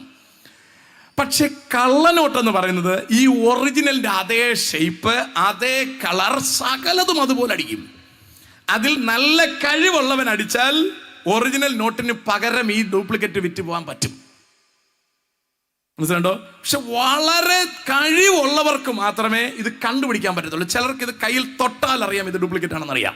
എനിക്ക് പണ്ടറിയായിരുന്നു, 1000-ന്റെ പഴയ നോട്ടും പഴയ 500-ന്റെ നോട്ടൊക്കെ അറിയായിരുന്നു. ഇപ്പൊ പിന്നെ പല കളറിലൊക്കെ ഇറങ്ങിയപ്പോൾ എനിക്കൊന്നും അറിയത്തില്ല. അതുപോലെ ഇപ്പം ഞങ്ങൾ പൈസ കൂടുതൽ കയ്യിൽ വെച്ച് ഉപയോഗിക്കുന്ന പരിപാടിയില്ല, എല്ലാം നമ്മൾ പിന്നെ ഗൂഗിൾ പേ വഴിയൊക്കെ ഉപയോഗിക്കുന്നുണ്ട്. അങ്ങനെ ഈ പൈസ ആയിട്ട് കൂടുതൽ ചങ്ങാത്ത ഇപ്പം നമുക്കില്ല, അതുകൊണ്ട് അറിയത്തില്ല ഏതൊക്കെ നോട്ടുണ്ടെന്ന് പോലും വലിയ പരിചയം ഇപ്പോഴില്ല. ഞാൻ പറഞ്ഞു വന്നതിൻ്റെ അർത്ഥം, പണ്ടത്തെ നോട്ടാണെങ്കിൽ കൈ തട്ടിയ ഉടൻ നമുക്ക് മനസ്സിലാകും ഇത് ഡ്യൂപ്ലിക്കേറ്റ് ആണ്, നമുക്ക് മനസ്സിലാക്കാനുള്ള ഒരു ശേഷി ഉണ്ടായിരുന്നു. ഇപ്പൊ കാലം മാറി, ഇപ്പൊ അതിനുള്ള ശേഷിയില്ല, ഇപ്പോഴതിനുള്ള കഴിവുള്ള ആൾക്കാരുണ്ട് കേട്ടോ. അതുപോലെയാണ് ഈ സഭയുടെ കാര്യവും ഉപദേശത്തിന്റെ കാര്യവും. അടിസ്ഥാനപരമായ ഉപദേശത്തിൽ നിന്ന് വ്യതിചലിച്ചിരിക്കുന്നത് നമുക്കറിയാൻ പറ്റാതെ പോയാൽ നമ്മൾ അതിനകത്ത് ഓക്കെ ആണെന്നും വെച്ച് നിൽക്കും, നേരെ നമ്മൾ നരകത്തിലോട്ട് പോകും. സ്തോത്രം. എത്ര ഭീകരമായ കാര്യമാണ് നിങ്ങൾ ആലോചിച്ച് നോക്കൂ. നമ്മൾ ഇവിടെ ഗൗരവത്തോടു കൂടി തിരിച്ചറിയേണ്ടത്, നമ്മൾ ദൈവത്തിന്റെ മക്കളാണെന്ന് വചനപ്രകാരം ഉറപ്പുവരുത്തേണ്ട ഒരു ഉത്തരവാദിത്വം എനിക്കും നിങ്ങൾക്കുമുണ്ട്, ഓരോരുത്തർക്കുമുണ്ട്. നമുക്ക് മറ്റാരോടും കടമയില്ല. എന്റെ മുട്ടുവേദന പ്രാർത്ഥിച്ച് മാറ്റിയത് ഇങ്ങേരാണ്, അതുകൊണ്ട് ഇങ്ങേരുടെ സഭയിൽ നിൽക്കണം, അമ്മാതിരി ഒരു നിർബന്ധമൊന്നും നമുക്കില്ല. നമുക്ക് നിർബന്ധമുള്ളത് കർത്താവായ യേശു തിരുവെഴുത്തിൽ പറഞ്ഞിരിക്കുന്ന കർത്താവിനെ സേവിക്കുന്നിടത്ത് എനിക്ക് നിൽക്കണം. മറ്റൊരു ക്രിസ്തു ഉള്ളിടത്ത് എനിക്ക് വേണ്ട, മറ്റൊരു ആത്മാവുള്ളിടം എനിക്ക് വേണ്ട, മറ്റൊരു ഗോസ്പൽ ഉള്ളിടം എനിക്ക് വേണ്ട. തിരുവെഴുത്തിൽ പറഞ്ഞിരിക്കുന്ന യഥാർത്ഥ ക്രിസ്തു ഉള്ളിടം എനിക്ക് മതി, യഥാർത്ഥ പരിശുദ്ധാത്മാവുള്ളിടം എനിക്ക് മതി, യഥാർത്ഥ സുവിശേഷം ഉള്ളിടം എനിക്ക് മതി. ബാക്കി സിസ്റ്റം ഒന്നും എനിക്ക് വേണ്ട. സാമ്പാർ ഇറച്ചി ഉള്ളിടത്ത് നോക്കി നമ്മൾ നിൽക്കരുത്. നമ്മൾ നോക്കേണ്ടത് എനിക്ക് അക്കരെ നാട്ടിൽ പോകണം. അതാകണം നമ്മുടെ ഹൃദയത്തിന്റെ അകത്തെ വാഞ്ച. മറ്റാരോടും നമ്മൾ ഉത്തരവാദിയായിരിക്കരുത്, സംഘടനകളോട് നമ്മൾ ഉത്തരവാദിയായിരിക്കരുത്. സംഘടനയൊക്കെ രണ്ടാമത്തെ കാര്യമാണ്. ആരോടും നമ്മൾ ഉത്തരവാദിയായിരിക്കരുത്. നമ്മൾ കർത്താവിനോട് മാത്രമേ ഉത്തരവാദിത്വപ്പെട്ടവരായിരിക്കുവാൻ പാടുള്ളൂ. സ്തോത്രം. നമ്മളെ നിത്യതയ്ക്ക് എത്താൻ കഴിയാത്ത ഉപദേശം എവിടെ നിന്ന് കിട്ടിയാലും അത് വിട്ടുകളയാൻ നമ്മൾ തയ്യാറാകണം. ആ ഗ്രൂപ്പിനെ വിട്ടുകളയാൻ നമ്മൾ തയ്യാറാകണം. ഒരു പ്രയാസവും അതുകൊണ്ടുണ്ടാവത്തില്ല. ഇവിടെ കണ്ടോ, സാറ നിസാരമായി കാര്യം പറഞ്ഞ് അവതരിപ്പിച്ചു കൊടുത്തു. അബ്രഹാമിന് മകൻ ജനിച്ചു, ആകെ കെണിയായി. അടുത്ത മകൻ ഇസഹാക്ക് ജനിച്ചു, ഇസഹാക്കിൽ നിന്ന് യാക്കോബ് ജനിച്ചു, യാക്കോബിൽ നിന്ന് 12 ആമ്പിള്ളേര് വന്നു. ഇതാണ് ഇസ്രായേൽ മക്കൾ. ഞാൻ നേരത്തെ നിങ്ങളോട് പറഞ്ഞു, ദൈവം അബ്രഹാമിനോട് പറഞ്ഞു, നിങ്ങൾക്ക് കനാൻ നാട് ഞാൻ തരും. പക്ഷെ ദിവസങ്ങൾ മുമ്പിലോട്ട് പോയപ്പോൾ കനാൻ നാടിന് അവകാശികൾ കൂടാൻ തുടങ്ങി, കനാൻ നാടിന് ആളുകൾ കൂടുതൽ വരാൻ തുടങ്ങി, അവർ പാപത്തിൽ വർദ്ധിക്കാൻ തുടങ്ങി. എങ്കിലും ദൈവത്തിന് കനാൻ നാട്ടിലെ മുഴുവൻ ജനത്തെയും നശിപ്പിക്കാൻ കഴിയാത്തൊരു സാഹചര്യം വന്നുവിട്ടു. സ്തോത്രം. നമ്മൾ അറിയേണ്ടത്, ഈജിപ്തിലേക്ക് ജനത്തെ ദൈവം കൊണ്ടുപോകുന്നത് ജോസഫിന്റെ കാലത്താണ്. 1876 BC ദൈവം ഇസ്രായേൽ മക്കളെ ഈജിപ്തിലേക്ക് കൊണ്ടുപോകുന്നത്. 430 കൊല്ലം കഴിഞ്ഞ് 1446 BC ഇസ്രായേലിനെ തിരിച്ചു കൊണ്ടുവരാൻ കർത്താവ് ചെയ്യുന്ന പദ്ധതിയാണ് 10 ബാധകൾ അഴിച്ചുവിട്ടു. കർത്താവ് നേരത്തെ പറഞ്ഞിരിക്കുകയാണ്, ആ ജനത്തെ ഞാൻ നോക്കിക്കോളാം. 10 ബാധകൾ ഈജിപ്തിൽ അഴിച്ചുവിട്ടുകൊണ്ട് അതിലെ ഒടുവിലത്തെ ബാധയാണ് ഇച്ചിരി കടുത്ത ബാധ. എന്ന് പറഞ്ഞാൽ ഈജിപ്തിലെ എല്ലാവരുടെയും ആദ്യജാതന്മാരെ കൊന്നുകൊണ്ട് ദൈവം ഇസ്രായേലിനെ അവിടെ നിന്ന് വീണ്ടെടുക്കുകയാണ്. സ്തോത്രം. അത് ഇച്ചിരി കടുത്ത ബാധയാണ്. മാത്രവുമല്ല, ആദ്യജാതന്മാരെ കൊന്നെന്ന് മാത്രമല്ല, ബാക്കിയുള്ളവന്മാരെ മുഴുവൻ വെള്ളത്തിൽ മുക്കി കൊന്നുകളഞ്ഞു ചെങ്കടലിലേക്ക് വരുമ്പോൾ. സ്തോത്രം. ഇനി ഞാൻ അതിന്റെ വിഷയത്തിലേക്ക് കടക്കുകയാണ്. അപ്പോൾ ദൈവം നേരത്തെ പറഞ്ഞു, നിന്റെ മക്കൾ അവിടെ പാർക്കട്ടെ, അവരെണ്ണത്തിൽ പെരുകുമ്പോൾ ഞാൻ അവരെ ഇറക്കിക്കൊണ്ടുവരാം. ഇറക്കിക്കൊണ്ടുവന്ന് കനാൻ നാട്ടിൽ ഞാൻ കൊണ്ടെത്തിക്കാം. ഇതാണ് കർത്താവിന്റെ വാഗ്ദത്തം കേട്ടോ. ഇനി നമ്മൾ ശ്രദ്ധിക്കേണ്ട കാര്യം, അന്ന് തൊട്ട് കർത്താവ് പറയുക, കനാൻ നാട് ഞാൻ നിങ്ങൾക്ക് തരാം. നിങ്ങളിപ്പോൾ ചരിത്രം ശ്രദ്ധിച്ചു കൊണ്ടിരിക്കുന്നതാണ് എൻ്റെ വിചാരം. 2025 ഒക്ടോബർ 7 ആകുമ്പോൾ 2 കൊല്ലമാവും ഇസ്രായേലിൽ യുദ്ധം ഈ ഫൈനൽ റൗണ്ട് ആരംഭിച്ചിട്ട്, ഇപ്പൊ നടക്കുന്ന യുദ്ധം ആരംഭിച്ചിട്ട്, അല്ലേ? 2023 തൊട്ട് ഈ യുദ്ധം നടന്നുകൊണ്ടിരിക്കുകയാണ്.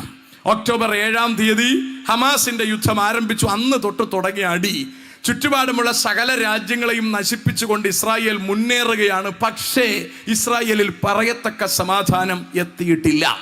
ഏത് സമയവും ബോംബിങ്ങിനുള്ള സാധ്യതയുണ്ട്, ഏത് സമയവും നാശം വിതയ്ക്കാനുള്ള സാധ്യതയുണ്ട്, എന്തും എപ്പോഴും സംഭവിക്കാനുള്ള സാധ്യതയുണ്ട്. ഇസ്രായേൽ ഉച്ചം കൊണ്ട് നിൽക്കുന്നത് അവന്റെ ടെക്നോളജിയിലാണ്. ടെക്നോളജിയൊക്കെ നല്ലതാണ്, പക്ഷേ ഉറങ്ങിക്കിടന്നിടത്ത് അല്ലെങ്കിൽ അവർ ഉത്സവം ആചരിച്ചു കൊണ്ടിരുന്നിടത്ത് അവന്മാര് കയറി വന്ന് എത്ര അധികം ജനത്തെയാ കൊന്നുകളഞ്ഞത്. 200-ലധികം പേരെ അവർ പിടിച്ചുകൊണ്ട് പോയി. 1000-ലധികം പേരെ കൊല്ലുകയും 200-ലധികം പേരെ അവർ പിടിച്ചുകൊണ്ട് പോവുകയും ചെയ്തു. അപ്പൊ ഇവരുടെ ടെക്നോളജി വലുതെന്ന് പറഞ്ഞിട്ട് കാര്യമില്ല. കഴിഞ്ഞ മാസം ബസ്സിന് നിരത്തി അവന്മാര് ബോംബ് വെച്ചു. പക്ഷേ AM വെക്കേണ്ടതിന് പകരം PM വെച്ചത് കൊണ്ട് സമയം മാറിപ്പൊട്ടി. ഞാൻ പറഞ്ഞ് മനസ്സിലാകുന്നുണ്ടോ? അവന്മാർക്ക് AM PM ഒന്നും അവന്മാർക്ക് അറിഞ്ഞൊന്നും കൂടെ ഹമാസുകാരന്മാർക്ക്, അല്ലേ? അവന്മാരെ കൊണ്ട് വെച്ചിട്ട് AM വച്ചിരുന്നെങ്കിൽ പകല് പൊട്ടിയാനേ. പകൽ 9 മണിക്ക് പൊട്ടേണ്ടത് രാത്രി 9 മണിക്ക് ബസ് കൊണ്ട് ഷെഡിലിട്ടിരുന്നപ്പോൾ ഷെഡിൽ കിടന്ന് പൊട്ടി. അതുകൊണ്ട് രക്ഷപ്പെട്ടു. എന്നെ ചിന്തിപ്പിച്ചത്, എടാ ബസ്സിനകത്ത് ഇത്തരത്തിൽ ബോംബ് സെറ്റ് ചെയ്തിട്ട് അവന് പോകാൻ കഴിഞ്ഞു എന്നുള്ളതാണ് പ്രശ്നം. മനസ്സിലായല്ലോ? ദൈവം കൃപയാൽ അത് PM ആക്കിയതുള്ളത് ഇരിക്കട്ടെ. സ്വത്രം. അത് പകലിൽ പൊട്ടിയിരുന്നെങ്കിൽ എത്രയധികം ജനം ചത്തുപോയേനെ. സ്തോത്രം. ഇസ്രായേലിൽ നിന്ന് ഞങ്ങളെ പലരും വിളിക്കാറുണ്ട്. അവരെല്ലാം പറയുന്നത് അവിടെ നല്ല ശാന്തമാണ്, പ്രശ്നങ്ങളൊന്നും പുറത്ത് അറിയത്തില്ല എന്നാണ് അവർ പറയുന്നത്. സംഭവമൊക്കെ ശരിയാണ്. പക്ഷേ ഇത്ര കൃത്യമായി ബോംബിങ് നടക്കുന്നുണ്ട് എന്ന് നിങ്ങൾ അറിയണം. നിങ്ങൾ വളരെ ശക്തമായിട്ട് കാര്യങ്ങൾ അറിയണം. തിരുവെഴുത്തിൽ 2600 കൊല്ലങ്ങൾക്ക് മുമ്പ് എഴുതി വച്ചിരിക്കുകയാണ് ഇസ്രായേലിൽ ഇന്ന മേഖലയിൽ യുദ്ധം നടക്കും. സ്തോത്രം. ഇസ്രായേലിനെ താങ്ങുവാൻ അമേരിക്ക വരുമെന്ന് യെഹെസ്കേൽ പ്രവാചകനാണ് എഴുതി വെച്ചിട്ട് പോയത്. ഇന്ന് വേണ്ട ഡൊണാൾഡ് ട്രംപ് നെഞ്ചും നെറ്റിയും നിവർത്തി നിന്ന് ഇസ്രായേലിന് സപ്പോർട്ട് കൊടുക്കുകയാണ്. പക്ഷേ ഹമാസ് പുറകിലോട്ട് മാറുന്നില്ല. ഞാൻ പറഞ്ഞത് മനസ്സിലാകുന്നുണ്ടോ? സിറിയ പകുതിയിലധികം അങ്ങ് പിടിച്ചു. പക്ഷേ അവിടുത്തെ ഹിസ്ബുള്ള ടീമുകൾ മാറിക്കൊടുക്കുന്നില്ല അല്ലേ? അവിടെ ചുറ്റുപാടുമുള്ള ഏറെക്കുറെ എല്ലാ സ്ഥലങ്ങളും ഇസ്രായേൽ കൈക്കലാക്കി. പക്ഷേ ഇസ്രായേലിന് സമാധാനത്തോടെ കിടന്നുറങ്ങാൻ കഴിയുന്നില്ല എന്നുള്ളത് ഖേദകരമായ ഒരു കാര്യം തന്നെയാണ്.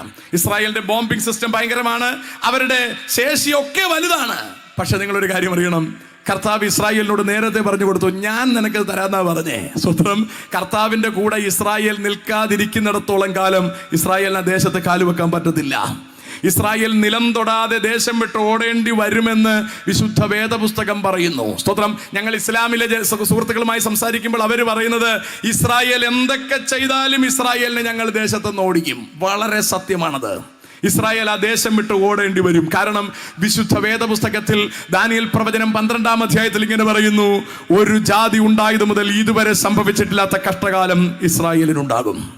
കർത്താവായ യേശുക്രിസ്തു മത്തായി സുവിശേഷം 24-ാം അധ്യായത്തിൽ വന്നിട്ട് പറയുന്നു, ലോകാരംഭം മുതൽ ഇന്ന് വരെ സംഭവിച്ചിട്ടില്ലാത്തതും ഇനിമേൽ സംഭവിക്കാത്തതുമായ കഷ്ടം ഇസ്രായേലിനുണ്ടാകും. അങ്ങനെയാണെങ്കിൽ അമ്മാതിരിയുള്ള കഷ്ടകാലങ്ങൾ ഇസ്രായേലിനെ കാത്തിരിക്കുമ്പോൾ, ആ കഷ്ടകാലങ്ങൾ ആരംഭിക്കുന്നതിന് മുമ്പ് കർത്താവിന് വേണ്ടി കാത്തിരിക്കുന്ന ദൈവത്തിന്റെ സ്വന്തം ജനത്തെ കർത്താവ് ഈ ഭൂമിയിൽ നിന്ന് മാറ്റിയിട്ടാണ് ആ യുദ്ധം ആരംഭിക്കാൻ പോകുന്നത്. എനിക്ക് നിങ്ങളോട് പറയാനുള്ളത്, യുദ്ധവും കാര്യങ്ങളും ഒക്കെ നോക്കി നിങ്ങൾ പഠിക്കുമ്പം തന്നെ നമ്മുടെ കർത്താവിന്റെ മുഖം നോക്കിക്കോണം, നമുക്ക് അക്കരെ പോകാൻ വേണ്ടി തയ്യാറായിക്കോണം. സ്തോത്രം. ഇതെല്ലാം പഴയ നിയമവുമായി കണക്റ്റഡ് ആയിട്ട് കിടക്കുകയാണ്. മനസ്സിലാണ്ടോ? ഇത് മൊത്തം ഒന്ന് ഓടിച്ചു നോക്കിയാലേ നമുക്ക് കാര്യത്തിന്റെ ഗൗരവം പിടിയിട്ടുള്ളൂ. അതുകൊണ്ടാണ് ഞാൻ ഈ യുദ്ധത്തിന്റെ മുഖത്തേക്ക് ഇന്ന് രാത്രി കയറണ്ട എന്ന് ഞാൻ വെച്ചത്. സ്തോത്രം. അപ്പോൾ അബ്രഹാമിനോട് ദൈവം പറഞ്ഞ വാക്ക്, നാളെ ചിലത് കഴിഞ്ഞു മോശയെ കൊണ്ട് ഇസ്രായേൽ മക്കളെ വിളിച്ചിറക്കി കൊണ്ടുവരികയാണ്. അതാണ് നമ്മൾ ഇന്ന് വായിച്ച സങ്കീർത്തന ഭാഗത്തിൽ വായിച്ചത്. 52-ാം വാക്യം ഒന്ന് വായിക്കാം.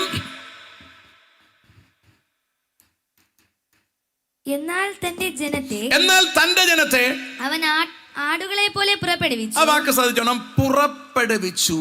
കണ്ടോ? ആ പദം ശ്രദ്ധിക്കണം, പുറപ്പെടുവിച്ചു. കണ്ടോ? ദൈവം തന്റെ ജനത്തെ ഈജിപ്തിൽ കൊണ്ട് പാർപ്പിച്ചിട്ട് ദൈവം അവിടെ ചെന്ന് ഇസ്രായേലിനെ പുറപ്പെടുവിച്ചു. എങ്ങനെ? നീട്ടിയ ഭുജം കൊണ്ട്, വീര്യമുള്ള കൈ കൊണ്ട് ദൈവം ഇസ്രായേലിനെ ഈജിപ്തിലെ ഫറവോന്റെ അടിമത്തത്തിൽ നിന്ന് രക്ഷപ്പെടുത്തി. സ്തോത്രം. നമുക്കറിയാം, ഏറ്റവും ഒടുവിലത്തെ റൗണ്ടിൽ കർത്താവ് ഇറങ്ങുമ്പോൾ ആദ്യജാതന് കടിഞ്ഞൂൽ സംഹാരം നടത്തുകയാണ്. കർത്താവ് ഇങ്ങനെയാണ് പറഞ്ഞത്, ഇസ്രായേൽ മക്കളായി എന്റെ കൂടെ ഇറങ്ങി വരാൻ തയ്യാറുള്ള ജനം ഒരാടിനെ എടുത്ത് അറുത്ത് അതിന്റെ രക്തം നിങ്ങളുടെ വീടിന്റെ കട്ടളക്കാലിന്മേലും കുറുമ്പടിമേലും പുരട്ടണം. ഞാൻ രാത്രിയിൽ സംഹാരകനായി ഇറങ്ങും. ഏതൊക്കെ വീട്ടിൽ നിങ്ങൾ രക്തം പുരട്ടിയിട്ടുണ്ടോ ആ വീടുകളിൽ ആദ്യജാതൻ കൊല്ലപ്പെടില്ല. രക്തം പുരട്ടിയിട്ടില്ലെങ്കിൽ അവിടെ എല്ലാം ആദ്യജാതൻ കൊല്ലപ്പെടും. ദൗർഭാഗ്യവശാൽ അല്ലെങ്കിൽ ഭാഗ്യവശാൽ ഇസ്രായേൽ മുഴുവനും രക്ഷപ്പെടുകയും ഈജിപ്തിലുള്ള മുഴുവൻ വീടുകളിലും ആദ്യജാതന്മാർ കൊല്ലപ്പെടുകയും ചെയ്തു. നിങ്ങൾ അതിന്റെ ഗൗരവം തിരിച്ചറിയണം. ഒരാടിനെ കൊന്ന് അതിന്റെ രക്തം പുരട്ടിയ ഒരു വീട്ടിലും മരണം സംഭവിച്ചില്ല. അന്ന് തൊട്ട് കർത്താവ് പറഞ്ഞു, ഈ ആദ്യജാതന്മാർ കൊല്ലാതെ ഞാൻ മാറ്റി നിർത്തിയ ആദ്യജാതന്മാർ എനിക്കുള്ളതാണ്. മനസ്സിലാകുന്നുണ്ടോ?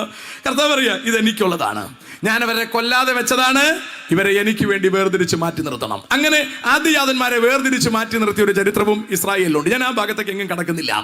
ഇസ്രായേലിനെ അവിടെ നിന്ന് വിടുവിച്ചു. ഇപ്പൊ നമ്മൾ ഇവിടെ കണ്ട ഒന്നാമത്തെ വാക്യം വിടുവിച്ചു എന്ന വാക്യമാണ്, അല്ലെങ്കിൽ പുറപ്പെടുവിച്ചു എന്ന വാക്യമാണ്.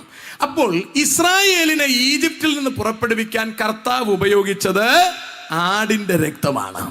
എന്നെയും നിങ്ങളെയും പിശാചിന്റെ അടിമത്തത്തിൽ നിന്ന് വിടുവിക്കാൻ കർത്താവ് ഉപയോഗിച്ചത് ആടിന്റെ രക്തമല്ല, തന്റെ ഏകജാതന്റെ പുണ്യാഹ രക്തമാണ്.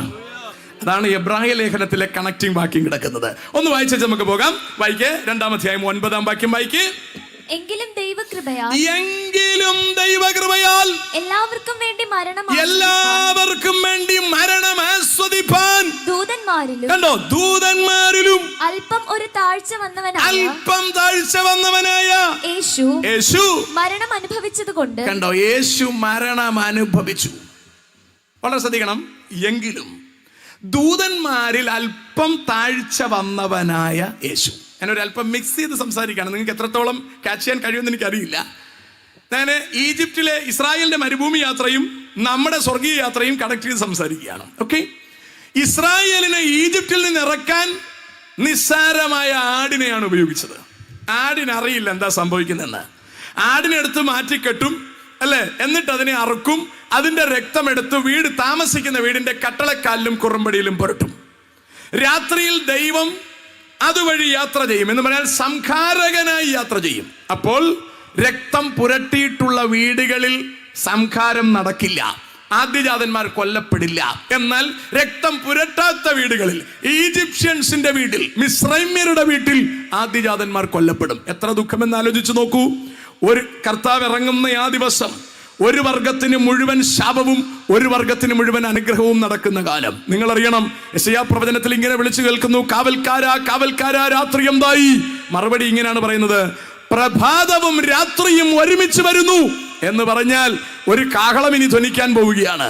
അന്ന് യേശുവിനെ രക്ഷകനായി സ്വീകരിച്ച് വചനപ്രകാരം വിശുദ്ധിയോടെ ജീവിച്ച ജനത്തിന് നിത്യപ്രഭാതത്തിലേക്കും നിത്യപകലിലേക്കും, യേശുവിനെ സ്വീകരിക്കാതെ ജീവിച്ച ജനത്തിന് നിത്യരാത്രിയിലേക്കും നിത്യ നരകത്തിലേക്കും പോകേണ്ടി വരുന്ന ഒരു ദിവസം നമ്മുടെ കണ്ണിന് മുമ്പിലുണ്ട്. ഞാൻ പറഞ്ഞത് മനസ്സിലായോ നിങ്ങൾക്ക്? കർത്താവിന്റെ കാഹളം ധ്വനിക്കുമ്പോൾ രക്ഷിക്കപ്പെട്ടു വചനപ്രകാരം ജീവിക്കുന്നവർ, രക്ഷിക്കപ്പെട്ടെന്ന് പറഞ്ഞ് എങ്ങനെങ്കിലും ജീവിച്ചാൽ പോരാ കേട്ടോ. നാട്ടിൽ നല്ല സാക്ഷിയൊക്കെ വേണം കേട്ടോ. ഞാൻ പറഞ്ഞ മനസ്സിലാകുന്നുണ്ടോ? പെന്തക്കോസിൽ പോയെന്നും പറഞ്ഞൊന്ന് സ്വർഗത്തിൽ പോകുന്ന ആരും വിചാരിക്കരുത്. സ്വതന്ത്രം വചനപ്രകാരം പൂർണ്ണ വിശുദ്ധി എന്ന് പറഞ്ഞാൽ മീശ എടുക്കുന്നതും വെള്ള ഇടുന്നതുമല്ല. അത് TPM-കാര് പഠിപ്പിക്കുന്ന വിശുദ്ധിയാണ്. മനസ്സിലാകുന്നുണ്ടോ?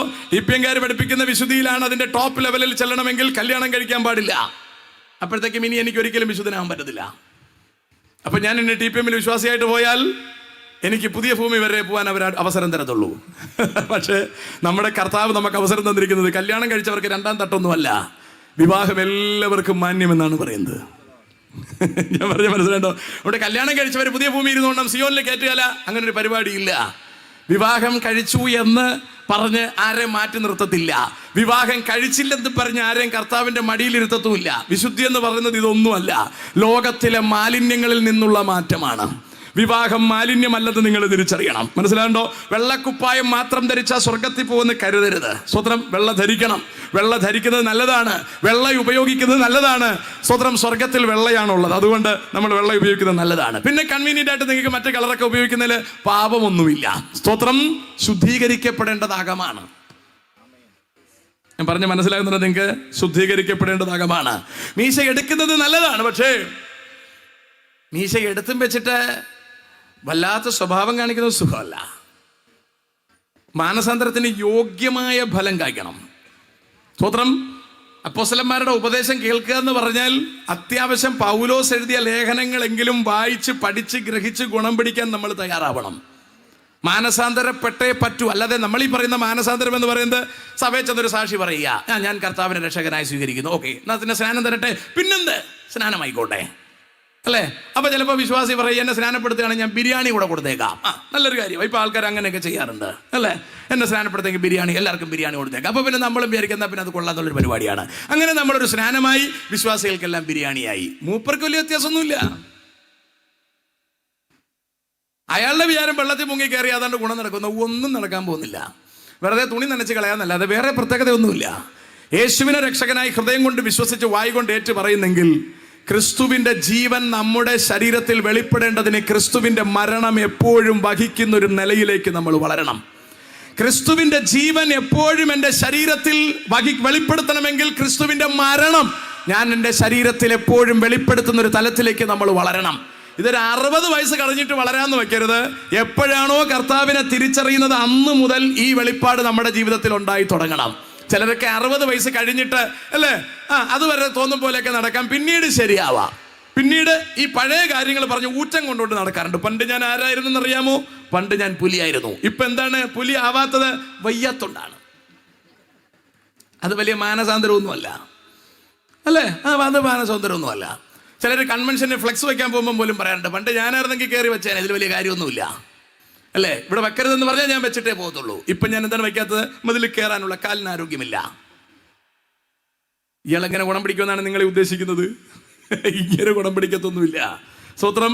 അതുകൊണ്ട് ഗുണം പിടിക്കുന്നത് അകത്താണ് ഗുണം പിടിക്കേണ്ടത്. ശരീരത്തിൻ്റെ ആരോഗ്യം കുറയുന്നതനുസരിച്ചുള്ള ഗുണം പിടിക്കൽ വലിയ ഗുണം പിടിക്കലൊന്നുമല്ല. സ്തോത്രം. അത് വലിയ മാനസാന്തരമൊന്നുമല്ല. കൈ പറയുന്നത് പോലെ വഴങ്ങി വരുന്നില്ല, കാല് പറയുന്നത് പോലെ വഴങ്ങി വരുന്നില്ല, കിടപ്പ് രോഗിയാണ്, അല്ലേ, ഭാര്യ മോളെ എന്ന് വിളിക്കുന്നത് വലിയ മാനസാന്തരമായിട്ട് കാണണ്ട. നിവൃത്തിയില്ലാത്തതുകൊണ്ടാണ്. ആരോഗ്യമുള്ള സമയത്ത് മുണ്ടൊക്കെ മടക്കി കുത്തി നിന്ന് മോളെ എന്ന് വിളിക്കുമായിരുന്നല്ലോ ചേർത്തിട്ട്. ഞാൻ പറഞ്ഞ മനസ്സിലാകുന്നുണ്ടോ നിങ്ങൾക്ക്? ആ ഉഷാറ് ക്ഷീണം വരുമ്പോൾ ഉണ്ടാവില്ല. അത് സ്നേഹം കൂടുന്നതല്ല, പിന്നീട് ചാടാൻ വയ്യാത്തോണ്ടാണ്. അത് മാനസാന്തരമല്ല, അല്ലേ? ജോസഫിനെ നിങ്ങൾ കണ്ടോ? സുന്ദരനായിരിക്കുമ്പോൾ, നല്ല ചുറുചുറുക്കുള്ളവനായിരിക്കുമ്പോൾ അവൻ പറയുകയാണ്, ഞാൻ ഈ പാപത്തിന് തയ്യാറല്ല. സ്തോത്രം. കണ്ടോ? അതാണ് വിശുദ്ധി എന്ന് പറയുന്നത്. എഴിക്കാൻ മേലാതാവുമ്പോൾ ചെയ്യുന്നതിനെ വിശുദ്ധി എന്നൊന്നും ആർക്കും പറയാനൊന്നും പറ്റത്തില്ല. നല്ല സർവ്വ ആരോഗ്യവാനായിരിക്കുമ്പോൾ. ഈ ദാനിയേലും അങ്ങനെ തന്നെ. സർവ്വ സൗകര്യങ്ങളും, കൊട്ടാരത്തിലെ എല്ലാ ഫുഡും കഴിക്കാനുള്ള സൗകര്യം നിൽക്കുമ്പോൾ തന്നെ പുള്ളി പറഞ്ഞു, ഈ രാജാവിന്റെ ഭോജനം കഴിച്ച് ഞാൻ എന്നെ തന്നെ അശുദ്ധനാക്കാൻ തയ്യാറല്ല. അതാണ് ഡിസിഷൻ, അതാണ് തീരുമാനം. അമ്മാതിരി തീരുമാനം എടുക്കാൻ എനിക്കും നിങ്ങൾക്കും കഴിയണം, അല്ലെങ്കിൽ അതൊരു മാനസാന്തരമേ അല്ല. Price the Lord. സ്തോത്രം പറയാവോ? നിങ്ങൾക്ക് അത്ര പിടിക്കുന്നില്ലെന്ന് എനിക്ക് സാരമില്ല, അതൊന്നും കുഴപ്പമില്ല. പിടിച്ച് കൊള്ളണമെന്ന് നിർബന്ധമില്ല. ഞാൻ ഇപ്പോഴാണ് ആടുകളുടെ ഇടയനായത്. മനസ്സിലായോ? അതാണ് ഞാൻ ഇപ്പോഴിങ്ങനെ ആടിനെ വളർത്തി തുടങ്ങിയപ്പോഴാണ് എനിക്ക് മനസ്സിലായത്, ഈ ആട് കൺവെൻഷൻ ഗ്രൗണ്ടിൽ കാണും പോലെ ഒന്നും അല്ല. കൺവെൻഷൻ ഗ്രൗണ്ടിൽ ആടൊക്കെ ഭയങ്കര ഡീസൻ്റാണ്. ആട് തൊഴുത്തിലാണ് കലിപ്പ്. ഞാനിന്ന് ഇങ്ങോട്ട് വരുമ്പോൾ ദൈവാസനായിട്ട് ഫോൺ വിളിച്ച് ഞങ്ങൾ ഇങ്ങനെ സംസാരിച്ചുകൊണ്ടിരുമ്പോൾ ഞാൻ പറയായിരുന്നു, ഈ ആടും തമ്മിൽ ഭയങ്കര ഇടിയാണ്. അതെന്ത് ചെയ്യും? അതെല്ലായിടത്തും ഉണ്ടെന്ന് ഞാൻ പറഞ്ഞു. മനസ്സിലാകുന്നുണ്ടാ? ഈ ആടും കൂടെ ചേർന്ന് ഭയങ്കര ഇടിയാണ്. അത് ഭയങ്കര പാടാണ്. അല്ലല്ലേ? ഉറച്ച് കേൾക്കാനില്ലേ? ആർക്കോട്ട് താങ്ങുന്നതാണ്, അല്ലേ? വെച്ച് കീച്ച് കൊടുക്കാൻ. സഹോദരം, ദൈവമക്കളെ, നിങ്ങൾ ആലോചിച്ച് നോക്കിയാൽ, നമ്മളിവിടെ ഒരു 10-20 കുടുംബം ഒരു കൂടിൻ്റെ അകത്ത് ഇടുമ്പോൾ തമ്മിൽ കുത്തുന്നുണ്ടെങ്കിൽ ഇത് എല്ലാവരും കൂടെ സ്വർഗത്തിൽ എങ്ങനെ കൊണ്ടിടുന്ന ആലോചിച്ച് നോക്കിയേ. ഞാൻ പറഞ്ഞ് മനസ്സിലാകുന്നുണ്ട് നിങ്ങൾക്ക്? ഉപദേശിച്ചപ്പോഴും എനിക്ക് മനസ്സിലായി, ഇത് ഭയങ്കര റിസ്ക്കാണ്. ഉറങ്ങാനും പറ്റത്തില്ല, ഒന്നും പറയാം. വെറും കൺവെൻഷൻ പ്രസംഗനായിരുന്നു സുഖമായിരുന്നു കേട്ടോ. ഒരു 10-20 കൊല്ലം വെറും കൺവെൻഷൻ പ്രസംഗം, വേറെ ഒന്നും നോക്കേണ്ട കാര്യമില്ല. നേരെ ചെല്ലുക, സ്റ്റേജെല്ലാം തയ്യാറാക്കി വെച്ചിരിക്കുന്നത്. ഇവിടെ ഒരു വിജയം ബ്രദർ ഇരിപ്പുണ്ട്. വിജയം ബ്രദർക്ക് ഇഷ്ടമാതിരി സ്റ്റേജ് തയ്യാറാക്കി തന്നിട്ടുണ്ട്. തയ്യാറാക്കി വെക്കുക, ചെല്ലുക, പ്രസംഗിക്കുക, അല്ലേ? ചപ്പാത്തി ഇറച്ചിയൊക്കെ വെച്ചിരിക്കും, കഴിക്കുക, വീട്ടിൽ പോവുക. വേറെ ഒന്നും നോക്കണ്ട. വീട്ടിൽ നേരെ ഇടന്ന് ഉറങ്ങിയാൽ മതി. ചിലപ്പോൾ ഒരു ഗുളി കഴിക്കേണ്ടി വരും. ഇത് പ്രസംഗിച്ചുകൊണ്ടിരിക്കുമ്പോൾ വിളി വരും, ദേ ആട് കാലുളുക്കി കിടക്കുകയാണ്, അവിടെ പോകണം, അല്ലേ? അവിടെ ചെല്ലുമ്പോൾ വേറൊന്ന് ഛർദ്ദിച്ച് കിടക്കുകയാണ്, അല്ലേ? ഞാൻ പിന്നെ ഇതെല്ലാം ഞാൻ 108 വിളിച്ച് പൊക്കോളാൻ പറഞ്ഞിട്ടുണ്ട്. രാത്രി എന്നെ വിളിക്കരുത്, എനിക്കിതിൻ്റെ പുറകെ നടക്കാനൊന്നും നേരമില്ല എന്ന് ഞാൻ പറഞ്ഞിട്ടുണ്ട്. പക്ഷേ ഇതിനേക്കാൾ വലിയ പരുവക്കേടുകളുണ്ട്. ഈ മാനസാന്തരപ്പെടാത്ത പ്രശ്നമുണ്ട്, അത് ഒരു പ്രശ്നമാണ്. അത് നമ്മൾ ചമന്നാലേ പറ്റുള്ളൂ. അത് വലിയ മെനകേടാണ്. സ്തോത്രം. എന്തൊരു ദുഃഖമാണ്, എന്തൊരു പ്രയാസമാണ് ചിലതിനൊക്കെ ഇങ്ങനെ കാര്യങ്ങൾ പറഞ്ഞ് പഠിപ്പിച്ച് മനസ്സിലാക്കി എടുക്കാൻ. എന്തൊരു പാടാണ്. സ്തോത്രം.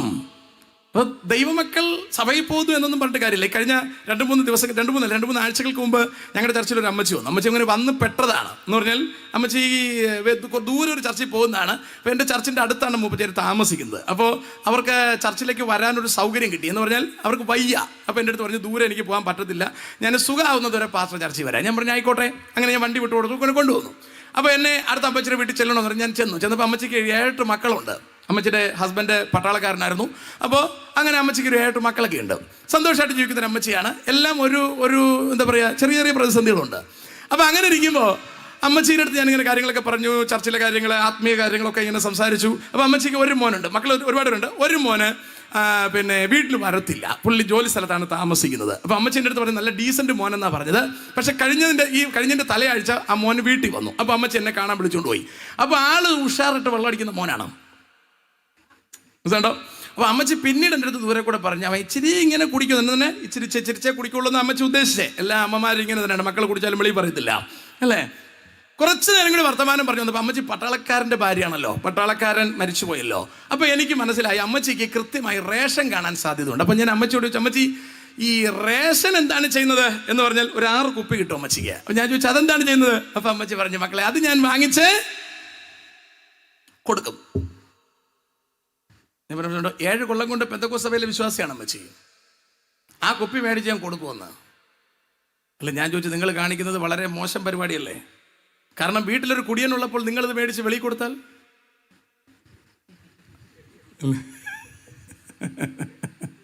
നിങ്ങൾ ഈ മകനല്ലേ കൊടുക്കേണ്ടത്? ഞാൻ പറയുന്നത് നിങ്ങൾക്ക് മനസ്സിലാകുന്നുണ്ടോ? സ്വന്തം മകൻ കുടിക്കുന്നത് അവർക്കൊരു മനപ്രയാസമാണ്. അവർക്ക് ഈ സാധനം വാങ്ങിച്ച് വല്ലവൻ്റെ മകന് കുടിക്കാൻ കൊടുക്കാം.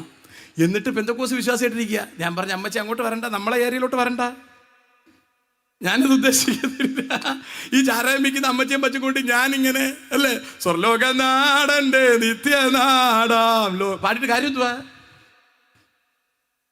നിങ്ങൾക്ക് പിടിച്ചില്ല എന്ന് എനിക്ക് മനസ്സിലായി. ഇതായത് അതിൻ്റെ സംഭവം. ഇതുപോലുള്ള ടീമുകളെ 100-300 എണ്ണത്തിനെ കൂട്ടിയിട്ട് നമ്മൾ പാടിയിട്ട് കാര്യം എന്തുവാ?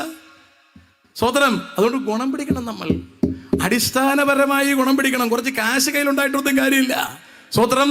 കൃത്യമായ മാനസാന്തരം നമുക്കുണ്ടാവണം. അതിനുവേണ്ടി ആ സഭ നമ്മൾ വെച്ചിരിക്കുന്നത്. ഇങ്ങനെ നമ്മൾ റോഡിലിട്ട് കാര്യം പറഞ്ഞ് മനസ്സിലാക്കി കൊടുത്ത് ഷെഡിൽ കൊണ്ടുവന്ന് അവിടെ ഇട്ടാണ് നമ്മുടെ അടുത്ത ഓപ്പറേഷൻ നടക്കുന്നത്. സ്വതന്ത്രം. അതാ ഞാൻ പറഞ്ഞത്. സ്വതന്ത്രം. അവിടെ ഇട്ടാണ് കൃത്യമായ ഉപദേശം പറഞ്ഞു തരാൻ. അവിടെയാണ് കൃത്യം ഉപദേശം തരാത്ത സഭകൾ തിരഞ്ഞെടുക്കരുത്. ഞാൻ പറഞ്ഞ മനസ്സിലാകുന്നുണ്ടോ? 6 കുപ്പി വിൽക്കുമ്പോൾ 1 കുപ്പിയുടെ ലാഭം കിട്ടുന്നത് സഭയെ കൊടുത്താൽ ചില സഭയിൽ അഡ്ജസ്റ്റ് ചെയ്തങ്ങ് പോവാ.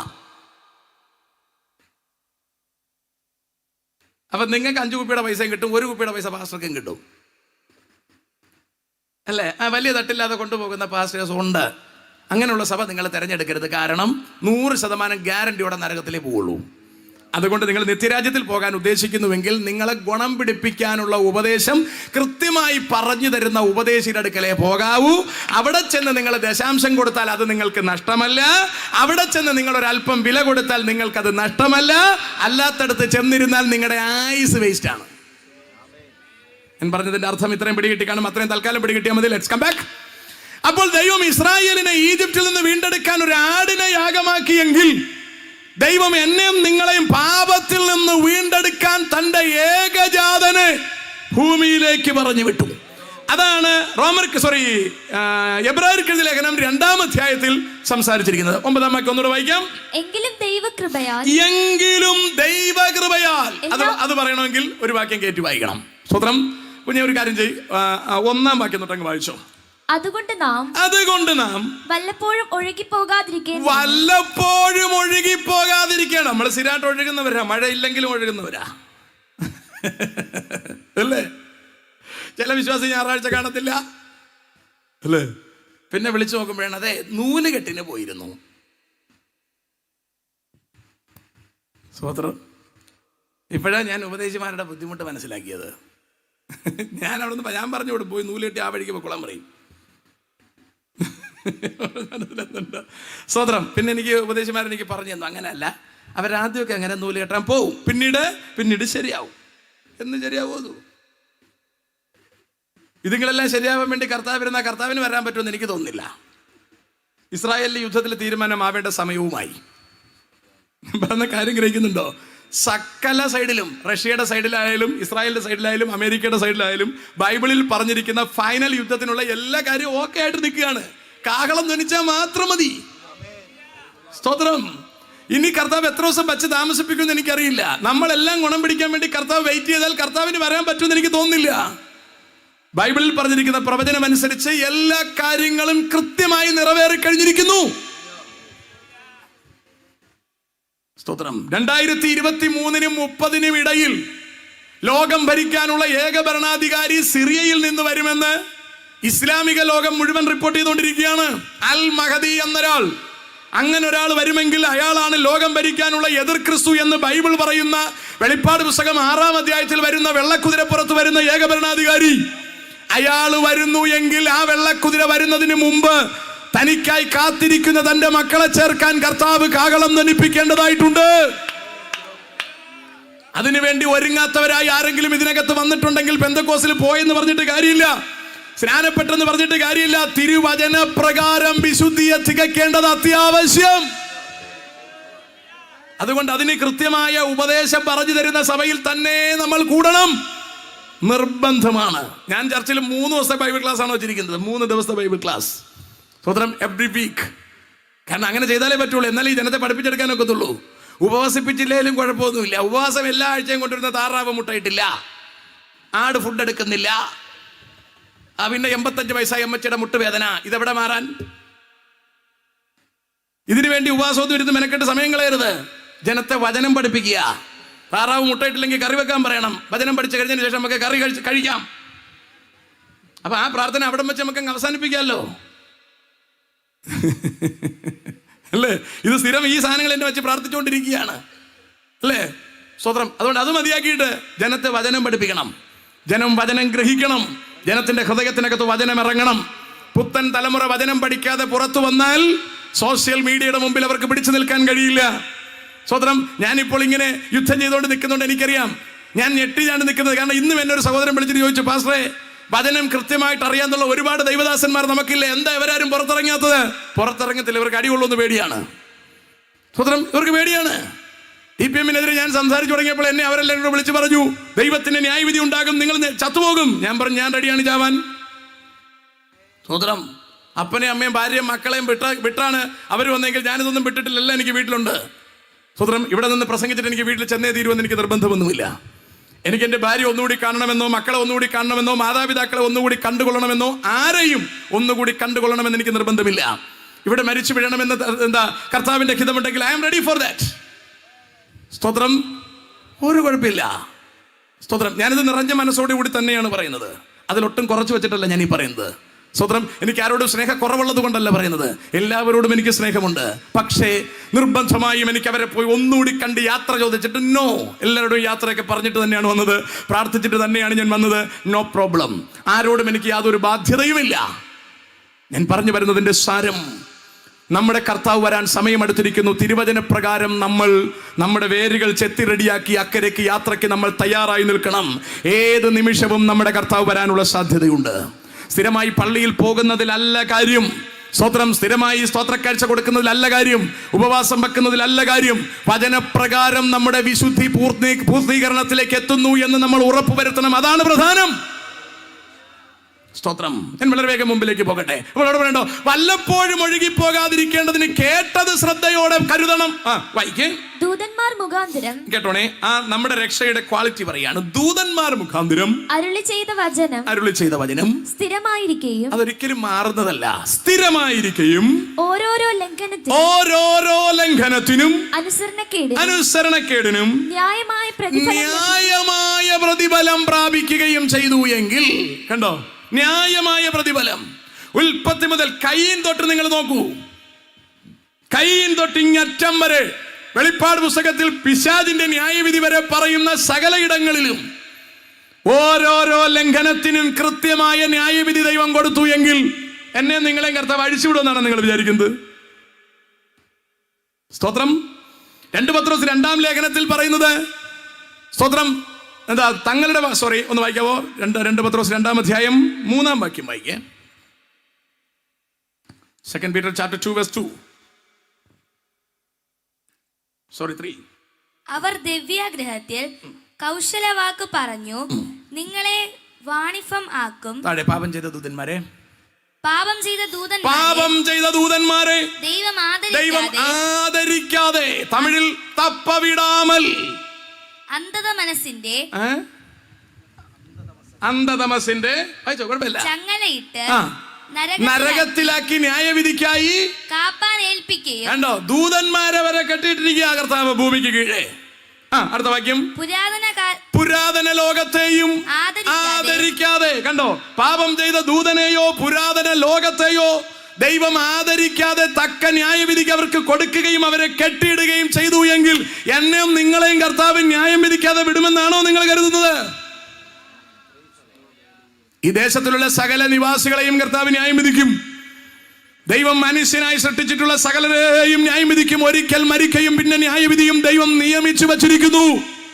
അതുകൊണ്ടാണ് ആ ന്യായവിധി വിട്ട് രക്ഷപ്പെട്ടോളാൻ, കർത്താവായ യേശു ക്രിസ്തുവിനോടുള്ള രക്ഷ പ്രാപിച്ചു കൊള്ളാൻ തിരുവചനം പറഞ്ഞിരിക്കുന്നതിനെ ഞങ്ങൾ ദേശത്ത് വിളിച്ചു പറയുന്നത്. സ്തോത്രം. നേരെ എബ്രായ ലേഖനത്തിലേക്ക് വരൂ. കർത്താവ് താൻ പറഞ്ഞു തുടങ്ങിയത്. അടുത്ത കർത്താവ് താൻ പറഞ്ഞു തുടങ്ങിയതും ദൈവം അടയാളങ്ങളാലും അത്ഭുതങ്ങളാലും വിവിധ വീര്യപ്രവർത്തികളാലും തന്റെ ഇഷ്ടപ്രകാരം പരിശുദ്ധാത്മാവിനെ നൽകിക്കൊണ്ടും സാക്ഷി നിന്നതും കേട്ടവർ നമുക്കുറപ്പിച്ചു തന്നതുമായ ഇത്ര വലിയ രക്ഷ. എത്ര വലിയ രക്ഷ? വലിയ ന്യായവിധിയിൽ നിന്നുള്ള രക്ഷ. ഞാൻ പറഞ്ഞ് ഗ്രഹിക്കുന്നുണ്ടോ നിങ്ങൾ? So great salvation. ഞാൻ അതിലേക്ക് നിങ്ങളെ കൊണ്ടുവരാൻ പോവുകയാണ്. ഇത്ര വലിയ രക്ഷയെ നാം ഗണ്യമാക്കാതെ പോയാൽ എങ്ങനെ തെറ്റിയൊഴിയും? എങ്ങനെ രക്ഷപ്പെടുമെന്നാ ഉദ്ദേശിക്കുന്നേ? നമുക്ക് ദേശക്കാരോട് പറയാനുള്ളത് അതാ. ഇത്ര വലിയ രക്ഷയെ കുറിച്ചാ പറയാനുള്ളത്. അതിൽ രക്ഷപ്പെട്ടില്ലെങ്കിൽ തെറ്റി ഒഴിയാൻ കഴിയില്ല. അതുകൊണ്ട് വീട്ടിൽ ചെന്ന് ഈ ജനങ്ങളോട് സോപ്പിട്ടല്ല കാര്യം പറയാൻ. സ്വതന്ത്രം ഈ ജനത്തോട് കാര്യം പറയണം. ന്യായവിധി വരാൻ പോവുകയാണ്. ചൂള പോലെ കത്തുന്ന ദിവസം വരാൻ പോകുന്നു. ആർക്കും തടുക്കാനാവാത്ത രാത്രി വരാൻ പോകുന്നു. ദൈവം ന്യായവിധിയുമായി എഴുന്നേൽക്കാൻ പോകുന്നു. അതിനു മുമ്പ് എല്ലാവർക്കും രക്ഷയ്ക്ക് വേണ്ടി കർത്താവ് പദ്ധതി ഒരുക്കിയിരിക്കുന്നു. അതാണ് തന്റെ ഏകജാതനായ കർത്താവായ യേശുക്രിസ്തു. നിങ്ങൾ ഓർക്കണം, പഴയ നിയമത്തിൽ കർത്താവ് പറഞ്ഞു, നീ ആടിനെ എടുത്തതിനെ അറുത്തതിന്റെ രക്തം പുരട്ടണം. പുരട്ടാതിരുന്ന എല്ലാ വീട്ടിലും മരണം നടന്നു എന്നറിയണം. അല്ലേ? വേണമെങ്കിൽ അവർക്ക് ഇതുപോലെ ചർച്ച ചെയ്യാം. അതിന്റെ ആവശ്യം എന്താണ്? ആടിന്റെ രക്തം പുരട്ടേണ്ട കാര്യം എന്താണ്? അല്ലേ? ഒരു ബോട്ടിൽ, സാമ്പിൾ ബോട്ടിൽ ചുമന്ന പെയിന്റ് മേടിച്ചടിച്ചാ പോരെ എന്നൊക്കെ പറയുന്ന ആൾക്കാർ ചിലപ്പോൾ ഉണ്ടായിരുന്നിരിക്കും. അല്ലേ? ആദ്യജാതൻ മരിക്കേണ്ടതിന് പകരം അവരുടെ ജീവൻ സംഹരിക്കപ്പെടണം. ഒരാടവിടെ കൊല്ലപ്പെടണം. അതുകൊണ്ടാണ് കർത്താവ് അവിടെ ഒരു ആടിനെ എടുത്ത് യാഗം കഴിക്കുവാൻ അവനോട് അതിനെ കൊല്ലുവാൻ അവിടെ ആവശ്യപ്പെട്ടത്. പഴയ നിയമത്തിൽ ഒരു ആടിനെയാണ് യാഗമാക്കിയതെങ്കിൽ പുതിയ നിയമത്തിൽ അതിന്റെ പ്രോഗ്രാം മാറുകയാണ്. ദൈവം ഒരു വലിയ രക്ഷ സെറ്റ് ചെയ്യുകയാണ്. നിങ്ങൾ ഓർക്കണം, ഈജിപ്തിൽ നിന്ന് ജനത്തിനൊരു രക്ഷ സെറ്റ് ചെയ്തിട്ട് കർത്താവ് ആ രക്ഷയിലേക്ക് കടക്കാൻ വേണ്ടിയാണ് ഒരു ആടിനെ യാഗമാക്കുന്നത്. സ്വത്രം ആടിനെ യാഗമാക്കി ജനം രക്ഷപ്പെടുത്തുകയാണ്. അവിടെ വേണമെങ്കിൽ നമുക്ക് ചോദിക്കാം, നിങ്ങൾ ഇത്ര വലിയ രക്ഷ, എത്ര വലിയ രക്ഷ? ഈജിപ്തിലെ അടിമത്വത്തിൽ നിന്ന് മാറി കനാനിലെ പാലും തേനും ഒഴുകുന്ന ദേശത്തിലേക്കുള്ള യാത്ര. അത് കുഞ്ഞു കാര്യമല്ല. അവർ പാർക്കുന്ന സ്ഥലത്ത് അവർക്ക് ഇഷ്ടിക ഉണ്ടാക്കാൻ വൈക്കോല് പോലും കൊടുക്കാതെ എണ്ണത്തിന് ഇഷ്ടിക ഉണ്ടാക്കിക്കുന്ന നിർബന്ധമായ അടിമപ്പണി ചെയ്തിരുന്ന ജനം അവിടെ നിന്ന് രക്ഷപ്പെട്ട് ദൈവം അവർക്ക് വേണ്ടി ഒരുക്കിയിരുന്ന നാട് പാലും തേനും ഒഴുകുന്ന നാടാ. 6 ലക്ഷം ജനത്തെ അവിടെ നിന്ന് വിടുവിക്കുകയാണ്. ആണുങ്ങളെ മാത്രം കൂട്ടിയാൽ 6 ലക്ഷം ജനത്തെ അവിടെ നിന്ന് വിടുവിക്കുകയാണ്. സ്തോത്രം. അതവിടെ പറയുന്നത് ഇത്ര വലിയ രക്ഷ. നമുക്ക് പറയുന്ന രക്ഷ കുറച്ചുകൂടി വ്യത്യാസമാണ്. ഞാൻ അവിടേക്ക് നിങ്ങളെ കൊണ്ടുവരാം. താഴോട്ട് വായിക്കും. നാം പ്രസ്താവിക്കുന്ന ഭാവി ലോകത്തെ, ഇവിടെ നാം പ്രസ്താവിക്കുന്ന ഭാവി ലോകത്തെ അവൻ ദൂതന്മാർക്കല്ലല്ലോ കീഴ്പ്പെടുത്തിയത്. ദൈവം ദൂതന്മാർക്കല്ലല്ലോ കീഴ്പ്പെടുത്തിയത്. ശ്രദ്ധിക്കണേ, പഴയ ഈജിപ്തിൽ ഇസ്രായേലിന് കർത്താവ് കനാനെ വാക്ക് പറഞ്ഞു. ഓർക്കണേ, ഈജിപ്തിൽ നിൽക്കുന്ന ഇസ്രായേലിന് കർത്താവ് കനാൻ വാക്ക് പറഞ്ഞു. ഇന്ന് വർഷം എത്ര ആയെന്നറിയാവോ? 1446 BC കാര്യമാണ് പറയുന്നേ. 3500 കൊല്ലം പിറകിലത്തെ കാര്യമാണ് ഞാൻ ഈ പറയുന്നേ. 3500 കൊല്ലത്തിന് പിറകിൽ ദൈവം ഇസ്രായേലിനെ ഈജിപ്തിൽ നിന്ന് വിളിച്ചിറക്കിയിട്ടും കർത്താവ് പറഞ്ഞതനുസരിച്ച് നടക്കാത്തത് കൊണ്ട് ഇന്നും അവൻ ആ നാട്ടിൽ സ്വൈരമായി ജീവിക്കാൻ കഴിയുന്നില്ല. ഞാൻ പറഞ്ഞു ഗ്രഹിക്കുന്നുണ്ടോ? ഇനി അവന് കുറച്ചു കാലം അവിടെ സ്വൈരമായി ജീവിക്കാൻ കഴിയും. അതിനു മുമ്പ് അവൻ ആ ദേശം വിട്ട് ഓടേണ്ടതായി വരും. 1000 കൊല്ലം ഇസ്രായേലിന് അവിടെ സ്വൈരമായി ജീവിക്കാൻ കഴിയും. പക്ഷെ അതിനു മുമ്പ് ഇസ്രായേലിന് ദേശം വിട്ട് ഓടേണ്ടതായിട്ട് വരും. നിലം തൊടാതെ അവൻ ഓടുന്നൊരു കാലം ഇസ്രായേലിനുണ്ടാവും. പക്ഷെ ആ അടി നടക്കുന്നതിന് തൊട്ട് മുമ്പാണ് നമുക്ക് അക്കരയ്ക്ക് പോകാനുള്ളത്. മാക്സിമം ജനത്തെ ഈ ദേശത്ത് നിന്ന് വീണ്ടെടുത്തോണം. എല്ലാ വീടുകളിലും കയറി ഇറങ്ങി പറയണം, ഈ യുദ്ധം ലോകത്തിൻ്റെ അവസാനത്തിനുള്ളതാണ്. ഇസ്രായേലിൽ നടന്നുകൊണ്ടിരിക്കുന്ന അടി ലോകത്തിൻ്റെ അവസാനത്തിന് വേണ്ടിയുള്ള അടിയാണ്. At any time we can expect that war. അത് അടുത്ത ലെവലിലേക്ക് അത് മാറുന്നതിന് മുമ്പ് നമ്മൾ പോയിക്കോണം ഇവിടെ നിന്ന്. അതുകൊണ്ടൊരു വീട് നിങ്ങൾ ആഗ്രഹിക്കുന്ന നല്ല കാര്യം, വീട് വെക്കാൻ നിങ്ങൾ താല്പര്യപ്പെടുന്ന നല്ല കാര്യം, ലോൺ എടുക്കുന്നത് നല്ല കാര്യം, വസ്തു മേടിക്കാൻ താല്പര്യപ്പെടുന്ന നല്ല കാര്യം, വിവാഹത്തിന് വേണ്ടി ആഗ്രഹിക്കുന്ന നല്ല കാര്യം. ഇതിനു വേണ്ടി ആഗ്രഹിച്ചു കൊണ്ടിരുന്ന് സ്തോത്രം എന്താ പറയുക, വചനം ഇങ്ങനെയാണ് യേശുക്രിസ്തു പറയുന്നത്, നിങ്ങളുടെ ഹൃദയം അതിഭക്ഷണത്താലും മദ്യപാനത്താലും ഉപജീവന ചിന്തകളാലും ഭാരപ്പെട്ടിട്ട് ആ ദിവസം കെണി പോലെ വരാതിരിക്കാൻ നിങ്ങൾ സൂക്ഷിക്കണം. കെണി പോലെ വരാതിരിക്കാൻ സൂക്ഷിക്കണം. വീട് നിങ്ങൾക്ക് ആവശ്യമുണ്ടെന്ന് കർത്താവിനറിയാം. കർത്താവിന് തരാൻ തയ്യാറാണ്. സ്തോത്രം. വചനം ഇങ്ങനെയാണ് കർത്താവ് പറയുന്നത്, മുമ്പേ അവൻ്റെ രാജ്യവും നീതിയും അന്വേഷിപ്പിൻ, അതോടുകൂടി നിങ്ങൾക്കെല്ലാം ഞാൻ തരാം. ഉടുക്കാൻ എന്ത് വേണമെന്ന് നിങ്ങൾ വ്യാകുലപ്പെടേണ്ട, ഞാൻ തരാം. കഴിക്കാൻ എന്ത് വേണമെന്ന് നിങ്ങൾ വ്യാകുലപ്പെടേണ്ട, ഞാൻ തരാം. ഇത്ര വലിയ രക്ഷ നമുക്ക് വേണ്ടി ഒരുക്കി വെച്ചിരിക്കുന്ന കർത്താവ് ഈ ഭൂമിയിൽ നമുക്ക് ആവശ്യമുള്ളത് മുഴുവൻ തരാൻ കർത്താവ് തയ്യാറാണ്. മാന്യതയും മക്കളെ, നമുക്ക് അധിക നാൾ ഇവിടെ നിൽക്കാനാവില്ല. ഇവിടെ ഒരുപാട് സമ്പാദിക്കാൻ നിങ്ങൾ റിസ്ക് എടുക്കണ്ട. പൗലോസ് ലേഖൻ എടുത്തു പറയുന്നു, ഉണ്മാനും ഉടുപ്പാനും ഉണ്ടെങ്കിൽ മതി എന്ന് വെക്ക്. അതേ പൗലോസ് പദം മാറ്റി പറയുന്നു, ക്രിസ്തുവിന്റെ സ്നേഹത്തിൽ നിന്ന് വേർപിരിക്കുവാൻ ആർക്ക് കഴിയും?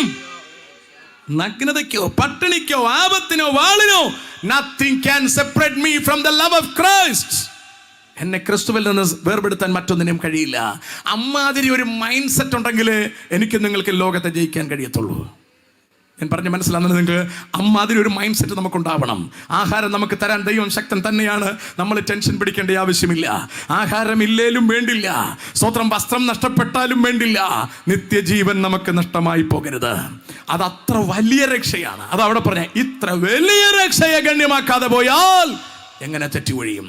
അടുത്ത പദം ഇതാണ്, നാം പ്രസ്താവിക്കുന്ന ഭാവി ലോകത്തെ ദൂതന്മാർക്കല്ലല്ലോ കീഴ്പ്പെടുത്തിയത്. ദാറ്റ് മീൻസ് കർത്താവ് ഇസ്രായേലിന് വാക്കു പറഞ്ഞ ഭാവി ലോകം കനാൻ നാടാണ്. എനിക്കും നിങ്ങൾക്കും വാക്കു പറഞ്ഞിരിക്കുന്ന ഭാവി ലോകം ഈ ഭൂമിയിലേ അല്ല. Price the Lord. പത്രോസ് പറയുന്നുണ്ട്, ഈ ഭൂമി ചുട്ടഴിയാനുള്ളതാണ്, മൂലപദാർത്ഥങ്ങൾ വെന്തുരുകുവാനുള്ളതാണ്. നാം കാത്തിരിക്കുന്നത് പുതിയ ആകാശത്തിനും പുതിയ ഭൂമിക്കുമായിട്ടാണ്. വെളിപ്പാട് പുസ്തകം 21-ാം അധ്യായം 1 മുതൽ 2 വാക്യം വേഗത്തിൽ വായിക്കൂ. വെളിപ്പാട് പുസ്തകം 21-ാം അധ്യായം 1 മുതൽ 1-2 വാക്യം വേഗത്തിൽ വായിക്കൂ. ഞാൻ പുതിയ ആകാശവും പുതിയ ഭൂമിയും കണ്ടു. കണ്ടോ? പുതിയ ആകാശവും പുതിയ ഭൂമിയും കണ്ടു. ഒന്നാമത്തെ ആകാശവും ഒന്നാമത്തെ ഭൂമിയും ഒഴിഞ്ഞുപോയി. നാം ഇരിക്കുന്ന ഈ ഭൂമിയും ഈ കാണുന്ന ആകാശവും ഒഴിഞ്ഞുപോയി എന്ന് അല്ലേ? വെള്ളാപ്പള്ളി ഇവിടെ കിടന്ന് ടെൻഷൻ പിടിക്കുക, അയാളുടെ ജാതിയിലുള്ള ആൾക്കാരെ പിടിച്ചോണ്ട് പോയി എന്ന്. ഞങ്ങൾ പിടിച്ചോണ്ട് പോയതല്ല. എടോ, ജാതിയും മതവും മാത്രമല്ല, ഈ ഭൂമി തന്നെ ഒഴിഞ്ഞു പോകാൻ പോവുകയാണ് അല്ലേ? ഇവിടുത്തെ ഇന്ത്യ ഗവൺമെന്റിന് ഭയങ്കര ടെൻഷനാണ്. ഇവിടെ ആൾക്കാരെ മതപരിവർത്തനം നടത്തുന്നു. നമുക്കിത് നടത്തിയേ പറ്റൂ, വേറെ നിവർത്തിയില്ല. ഇത് മതപരിവർത്തനമല്ല, ജനത്തിന്റെ മാനസാന്തരമാണ് ഞങ്ങൾ ചെയ്തുകൊണ്ടിരിക്കുന്നത്. സ്വത്രം മറ്റൊരുത്തനിലും രക്ഷയില്ലെന്നുള്ള കാര്യം ജനത്തോട് അറിയിക്കേണ്ടത് ഞങ്ങളുടെ ഉത്തരവാദിത്വമാണ്. മരണത്തെ ജയിച്ചവൻ യേശു മാത്രമേ ഉള്ളൂ എന്ന് ലോകത്തോട് വിളിച്ചു പറയേണ്ടത് ഞങ്ങളുടെ ഉത്തരവാദിത്വമാണ്. 100 കണക്കിന് ഉപദേശിമാരെ പിടിച്ച് ജയിലിൽ ഇട്ടിട്ടുണ്ട് കേട്ടോ. സ്വത്രം 100 കണക്കിന് പേരെ ഇന്ത്യ ഗവൺമെന്റ് പിടിച്ച് ജയിലിലിട്ടിട്ടുണ്ട്. പല പല സ്റ്റേറ്റുകളിൽ മതപരിവർത്തനം നിരോധന ബില്ലെന്ന് പറഞ്ഞ് ക്രിസ്ത്യാനിക്കെതിരെ തന്നെ അവർ നിയമങ്ങൾ പാസാക്കി വച്ചിട്ടുണ്ട്. എന്തൊക്കെ നിയമം പാസാക്കിയാലും ഞങ്ങൾക്കിത് പറഞ്ഞേ തീരൂ, ഞങ്ങളെ കർത്താവ് ഏൽപ്പിച്ചിരിക്കുന്നതാണ് ഈ കാര്യം, അതുകൊണ്ട് ഞങ്ങളിത് പറയുക തന്നെ ചെയ്യും. Price the Lord. ഞാനിപ്പോൾ ഇവിടെ വന്ന് പ്രസംഗിച്ചാൽ എത്ര പേര് കേൾക്കുമെന്ന് എനിക്കറിയില്ല. പക്ഷേ യൂട്യൂബിൽ എനിക്ക് വീടിനകത്തിരുന്ന് പ്രസംഗിച്ചാൽ ആയിരക്കണക്കിന് പേരെനിക്ക് കേൾക്കും. സ്തോത്രം. അപ്പം ഞാൻ ചിന്തിക്കുകയാണ്, ഞാൻ ഇങ്ങോട്ട് വന്നപ്പോൾ ആരോ എന്നെ ഫോൺ വിളിച്ചോണ്ട് ഞാൻ പറയായിരുന്നു, ഇതാണ് ഏറ്റവും സുഖം. വീട്ടിലിരുന്ന് എനിക്ക് പ്രസംഗിക്കാം. എല്ലാവരുടെയും വീടുകളിലേക്ക് എത്തിക്കത്തക്ക നിലയിൽ, എല്ലാ രാജ്യങ്ങളിലേക്കും എത്തിക്കത്തക്ക നിലയിൽ, ഒരുപാട് മാനസാന്തരത്തിലേക്ക് നടക്കത്തക്ക രീതിയിൽ. ഇന്നും ഒരു ഫാമിലി എന്നെ വിളിച്ചിട്ട് അവർ മാനസാന്തരത്തിലേക്ക് നടന്നു എന്നും അവർ ഇന്ന സഭയിലേക്ക് പോയി എന്നും പറഞ്ഞു. 3 ആഴ്ചകൾക്ക് മുമ്പ് ഒരു ഫാമിലി എന്നെ വിളിച്ചിട്ട് അവർ അമേരിക്കയിലാണ്. അവർ ഏത് ചർച്ചിൽ പോകണമെന്ന് എന്നോട് ചോദിച്ചു. ഞാൻ അവർക്ക് ചർച്ച് പറഞ്ഞു കൊടുത്തു. അവർ ചർച്ചിലേക്ക് പോയി. സ്തോത്രം. അതുകൊണ്ട് എനിക്ക് ഭയങ്കര സന്തോഷമാണ്. ഞാൻ പറഞ്ഞത്, വീടിനകത്തിരുന്ന് എനിക്ക് സുഖമായി പ്രസംഗിക്കുവാനും അതെല്ലായിടത്തും കർത്താവ് തന്നെ കൊണ്ടെത്തിക്കുവാനും കർത്താവ് ചെയ്തിരിക്കുന്ന പദ്ധതി ഓർത്ത് ഞാൻ എൻ്റെ ദൈവത്തിന് സ്തോത്രം ചെയ്യുന്നു. സ്തോത്രം. ഞാൻ പറഞ്ഞതിന്റെ അർത്ഥം, ഇത് തടയാൻ ആർക്കും കഴിയില്ല. മോഡിക്കും കഴിയില്ല, അമിത്ഷായ്ക്കും കഴിയില്ല, ഇവർക്ക് ആർക്കും കഴിയില്ല. ഇവിടുത്തെ ചില രാഷ്ട്രീയ പാർട്ടിക്കാർ പറയുന്നത് ഞങ്ങളാണ് നിങ്ങൾക്ക് പ്രസംഗിക്കാൻ ഇവിടെ അനുവാദം തരുന്നത്. ഇതൊക്കെ ചുമ്മാ തോന്നാണ്. കർത്താവ് പറഞ്ഞത്, സ്വർഗത്തിലും ഭൂമിയിലും സകല അധികാരവും എനിക്ക് നൽകപ്പെട്ടിരിക്കുന്നു. നിങ്ങൾ പുറപ്പെട്ടോളാനാ പറഞ്ഞത്. നമ്മൾ പുറപ്പെട്ടാൽ മാത്രം മതി. സ്തോത്രം. ജയിലിലിട്ടാൽ അവിടെ സുവിശേഷം പറയാൻ കർത്താവ് അവസരം തരും. സ്തോത്രം. അവർ കൊന്നുകളഞ്ഞാൽ നമ്മുടെ പ്രോഗ്രാം തീർന്നു എന്ന് വെച്ചാൽ മതി. ഇവിടെ ഇനിയിപ്പോൾ നിന്നിട്ട് വേറെ ഒന്നും ചെയ്യാനില്ല. എനിക്കിവിടെ നിന്നിട്ട് ഒന്നും ചെയ്യാനില്ല. കുറേ പ്രസംഗിക്കാമെന്നല്ലാതെ വേറെ ഒന്നും ചെയ്യാനില്ല. അതിപ്പോൾ ഞാൻ ചെയ്ത തീരുള്ളൂ നിർബന്ധമില്ല. സ്വന്തം ആരെങ്കിലും പ്രസംഗിച്ചാൽ മതി. ഇവിടെ ഇനി പ്രത്യേകിച്ചൊന്നും കാണാനില്ല. എൻ്റെ പിള്ളേരെ ഞാൻ കണ്ടു, അവരുടെ പിള്ളേരെ കാണണമെന്ന് എനിക്ക് താല്പര്യവുമില്ല. സ്വത്രം. എല്ലാം ഇപ്പം ഇതിൻ്റെ ആഹാരം പോലെ നമ്മൾ കുറച്ച് ആഹാരമാണ് കഴിക്കുന്നത് അല്ലേ? അതുകൊണ്ട് ഇനി പിന്നെ ആഹാരം കഴിക്കണമെന്നില്ല. ഒരു രാജ്യത്തും പോയി കാണണമെന്നില്ല. ഏറെക്കുറെ എനിക്ക് താല്പര്യമുള്ള എല്ലാ സ്ഥലങ്ങളും ഞാൻ പോവുകയും കാണുകയൊക്കെ ചെയ്തു. ഒന്നും എനിക്ക് പ്രത്യേകിച്ചില്ല. സ്തോത്രം. നിങ്ങൾക്ക് അങ്ങനെ ആഗ്രഹം ഉണ്ടോ എന്ന് എനിക്കറിയില്ല. എങ്കിൽ ഓടിപ്പോയി കാണൂ. നിങ്ങൾ എല്ലായിടമൊക്കെ പോയി കണ്ടിട്ട് ഇഷ്ടമുള്ള ആഹാരമൊക്കെ കഴിച്ചിട്ട് റെഡി ആയിട്ടിരിക്കൂ. ഏത് സമയം നമ്മൾ ഇവിടെ വിട്ട് പോകേണ്ടി വരും. നിങ്ങൾ ഇന്ന് തൊട്ട് എണ്ണി നോക്കൂ. നിങ്ങൾക്ക് ഒരു 80 വയസ്സാകാൻ എത്ര കൊല്ലം വേണമെന്ന് ആലോചിച്ച് നോക്കൂ. ചുമ്മാ 80 ഇട്ടോളൂ, കിടക്കട്ടെ. എന്നിട്ട് നിങ്ങൾ പത്രത്തിൽ നോക്കൂ, കഴിഞ്ഞ തലമുറ ചുട്ടമരച്ചിനിയും കാച്ചിലും ചേമ്പും തിന്നവർ മാത്രമേ കൂടുതൽ പ്രായത്തിലോട്ട് പോകുന്നുള്ളൂ. ബാക്കിയെല്ലാം നേരത്തെ പോവുകയാണ്. ടെൻഷനൊന്നും പിടിക്കണ്ട കേട്ടോ. പെട്ടി തയ്യാറാക്കി വെക്കുക, എപ്പോൾ വേണം പോവാം. ഏത് ശവപ്പെട്ടിയല്ല, അക്കരെ പോകാനുള്ള പെട്ടി റെഡിയാക്കി വെക്കുക. അറ്റ് എനി ടൈം കോൾ വരും. നാളെ നേരം വിളിക്കുമ്പോൾ നമ്മളുണ്ടോന്നൊന്നും അറിയാൻ പാടില്ല. പേടിക്കൊന്നും വേണ്ട, നമുക്ക് ഉറപ്പ് വേണം. കൂടാരമായ എൻ്റെ ഭൗമഭവനം അഴിഞ്ഞു പോയാൽ കൈപ്പണി അല്ലാത്ത ദൈവത്തിൻ്റെ ദാനമായ നിത്യമായ കെട്ടിടം എനിക്ക് സ്വർഗത്തിലുണ്ട്. ഞാൻ ഈ കൂടാരത്തിൽ ഞരങ്ങിക്കൊണ്ടാണ് ഇരിക്കുന്നത്. ഇത്തരത്തിലൊരു ബോധ്യം ആത്മീകന്റെ ഹൃദയത്തിനകത്തേക്ക് പകർന്നത് പരിശുദ്ധാത്മാവിനെ നൽകിക്കൊണ്ടാണ്. പരിശുദ്ധാത്മാവിനെ പ്രാപിച്ച് അന്യഭാഷയിൽ ദൈവത്തെ സ്തുതിച്ചുകൊണ്ടിരിക്കുന്ന ദൈവജനത്തിന് അമ്മാതിരി ഒരു പ്രത്യാശയുണ്ട്. ഏത് സമയവും എനിക്ക് അക്കരെ നാട്ടിലേക്ക് പോകാം. Praise the Lord. അവനിവിടെ അതിർത്തി വഴക്കുകളൊന്നുമില്ല. അവൻ അതിർത്തി പ്രശ്നമില്ല. കോഴി അപ്പുറത്ത് ചാടിയെന്ന് പ്രശ്നമില്ല, കോഴി ഇപ്പുറത്ത് ചാടിയെന്ന് പ്രശ്നമില്ല. ഒരു പ്രശ്നവും അവനില്ല. അവൻ തയ്യാറായിട്ടിരിക്കുന്നത് ഭാഗ്യനാട്ടിൽ പോകാൻ വേണ്ടിയാ. ഇന്ന് രാത്രി അമ്മാതിരി ഒരു ഒരുക്കമില്ലാതെ ആരെങ്കിലും ഇതിനകത്തിരിപ്പുണ്ടെങ്കിൽ ഈ രാത്രിയിൽ നിങ്ങൾ ആ ഒരുക്കം പ്രാപിക്കണം. ഭാവി ലോകത്തെ എന്ന് പറഞ്ഞാൽ പുതിയ ആകാശത്തെ, പുതിയ ഭൂമിയെ കർത്താവ് ദൂതന്മാർക്കല്ല കീഴ്പ്പെടുത്തി കൊടുത്തത്, എനിക്കും നിങ്ങൾക്കുമാണ്. കണ്ടോ? അപ്പൊ ചെല്ലു പറയുന്ന 10 സെന്റ് വസ്തു ഒരു വീടും കർത്താവ് വാക്ക് പറഞ്ഞിട്ടുണ്ടെന്ന്. അങ്ങനെ ഇവിടെ ആർക്കും കർത്താവ് വാക്ക് പറയില്ല. കർത്താവ് വന്നിട്ട് പറഞ്ഞത് എനിക്കേ ഇവിടെ തലചായ്ക്കാൻ ഇടമില്ല, പിന്നെ നമുക്ക് തരാന്ന് പറയുമോ? അല്ലേ? കുറുക്കന് കിടക്കാൻ കുഴിയുണ്ട്, പറവകൾക്ക് ആകാശമുണ്ട്, മനുഷ്യപുത്രന് തലചായ്ക്കാൻ ഇടമില്ലെന്നാ പറഞ്ഞേ. ആ മനുഷ്യപുത്രൻ നിങ്ങൾക്ക് തരാന്ന് പറയുമോ? പറയത്തില്ല. അല്ലേ? വല്ലതും തരാന്ന് പറഞ്ഞിട്ടുണ്ടെങ്കിൽ ചെകുത്താനാ പറഞ്ഞിട്ടുള്ളത്. ചെകുത്താൻ പറഞ്ഞത് ഒന്ന് വീണ് നമസ്കരിച്ചാൽ കാണുന്ന മൊത്തം തരാന്നാ. നമ്മളിപ്പോൾ തപ്പുന്ന ഇയാൾ എവിടാന്നാ? അയാളെ കിട്ടിയാലല്ലേ ഒന്ന് വീണ് നമസ്കരിക്കാനൊക്കെ ഉള്ളൂ, അയാളെ കാണാനില്ല. ദൈവമക്കളെ, ഈ ഭൂമിയിൽ എന്ത് കിട്ടിയാലും എല്ലാം നശ്വരമാണ്.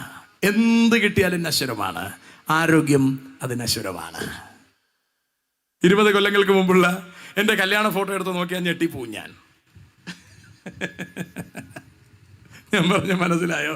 വല്ലാത്ത വ്യത്യാസം, ട്രമൻഡസ് ചേഞ്ച്.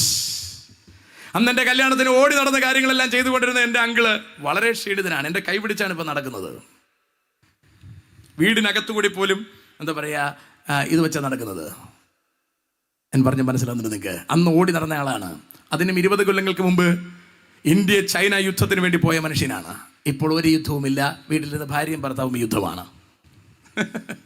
അവർ വയസ്സായ ഒരു ഫാനിൻ്റെ സ്പീഡ് കൂടി പോയെന്നും കുറഞ്ഞു പോയെന്നും ഒക്കെയാണ് വഴക്ക്. വേറെ വഴക്കൊന്നുമില്ല അല്ലേ? എല്ലാം 80-ന് മേലോട്ട് പോയി. 80-ന് മേലോട്ട് പോയ വഴക്ക് തന്നെയാണ്. സ്തോത്രം. ഞാൻ പറഞ്ഞ മനസ്സിലാകുന്നുണ്ടോ? നമ്മളൊക്കെ അത്രയും പോകുമെന്ന് നമുക്കറിയാൻ പാടില്ല. പക്ഷെ ഹൃദയത്തിനകത്ത് നമുക്കൊരു ഉറപ്പുണ്ടാവണം. എന്ന് പോകുന്നതിനുള്ള രണ്ടാമത്തെ കാര്യം, ഞാൻ അക്കരയ്ക്ക് പോകും. ഭാവി കാലം എനിക്ക് വേണ്ടി വാഗ്ദത്തം ചെയ്തിട്ടുണ്ട്. ഞാൻ അവിടെ ചെല്ലും എന്നുള്ള ഉറപ്പ് എനിക്ക് നിങ്ങൾക്കും ഇന്ന് രാത്രിയിൽ ഉണ്ടാവണം. പഴയ നിയമത്തിൽ ആടിനെ യാഗമാക്കിക്കൊണ്ട് ഇസ്രായേലിന് ഈ കനാൻ നാട് വാക്ക് പറഞ്ഞെങ്കിൽ എനിക്കും നിങ്ങൾക്കും വേണ്ടി കർത്താവ് ക്രിസ്തുവിനെ യാഗമാക്കിക്കൊണ്ട് ഭാവി ലോകത്തെയാണ് വാക്ക് പറഞ്ഞിരിക്കുന്നത്. ഒരു കൊച്ചു ഭൂമി അല്ല വാക്ക് പറഞ്ഞിരിക്കുന്നത്. മനോഹരമായൊരു ഭൂമി, മനോഹരമായൊരു ആകാശം മാത്രമല്ല. താഴോട്ട് പറഞ്ഞ കേക്ക്, വേഗത്തിൽ വായിക്കും കുഞ്ഞേ. സമുദ്രവും ഇനിയില്ല. സമുദ്രവും ഇനിയില്ല. അപ്പൊ പിന്നെ കടൽ മീനൊന്നും കിട്ടാൻ സാധ്യതയില്ല. വായിക്കുക. പുതിയ യെരൂശലേം എന്ന വിശുദ്ധ നഗരം ഭർത്താവിനായി അലങ്കരിച്ചിട്ടുള്ള മണവാട്ടിയെ പോലെ ഒരുങ്ങി സ്വർഗത്തിൽ നിന്ന് ഇറങ്ങി വരിക. പുതിയ യെരൂശലേം എന്ന വിശുദ്ധ നഗരം എവിടാ? പുതിയ ഭൂമിയിലേക്ക്. വായിക്കേ.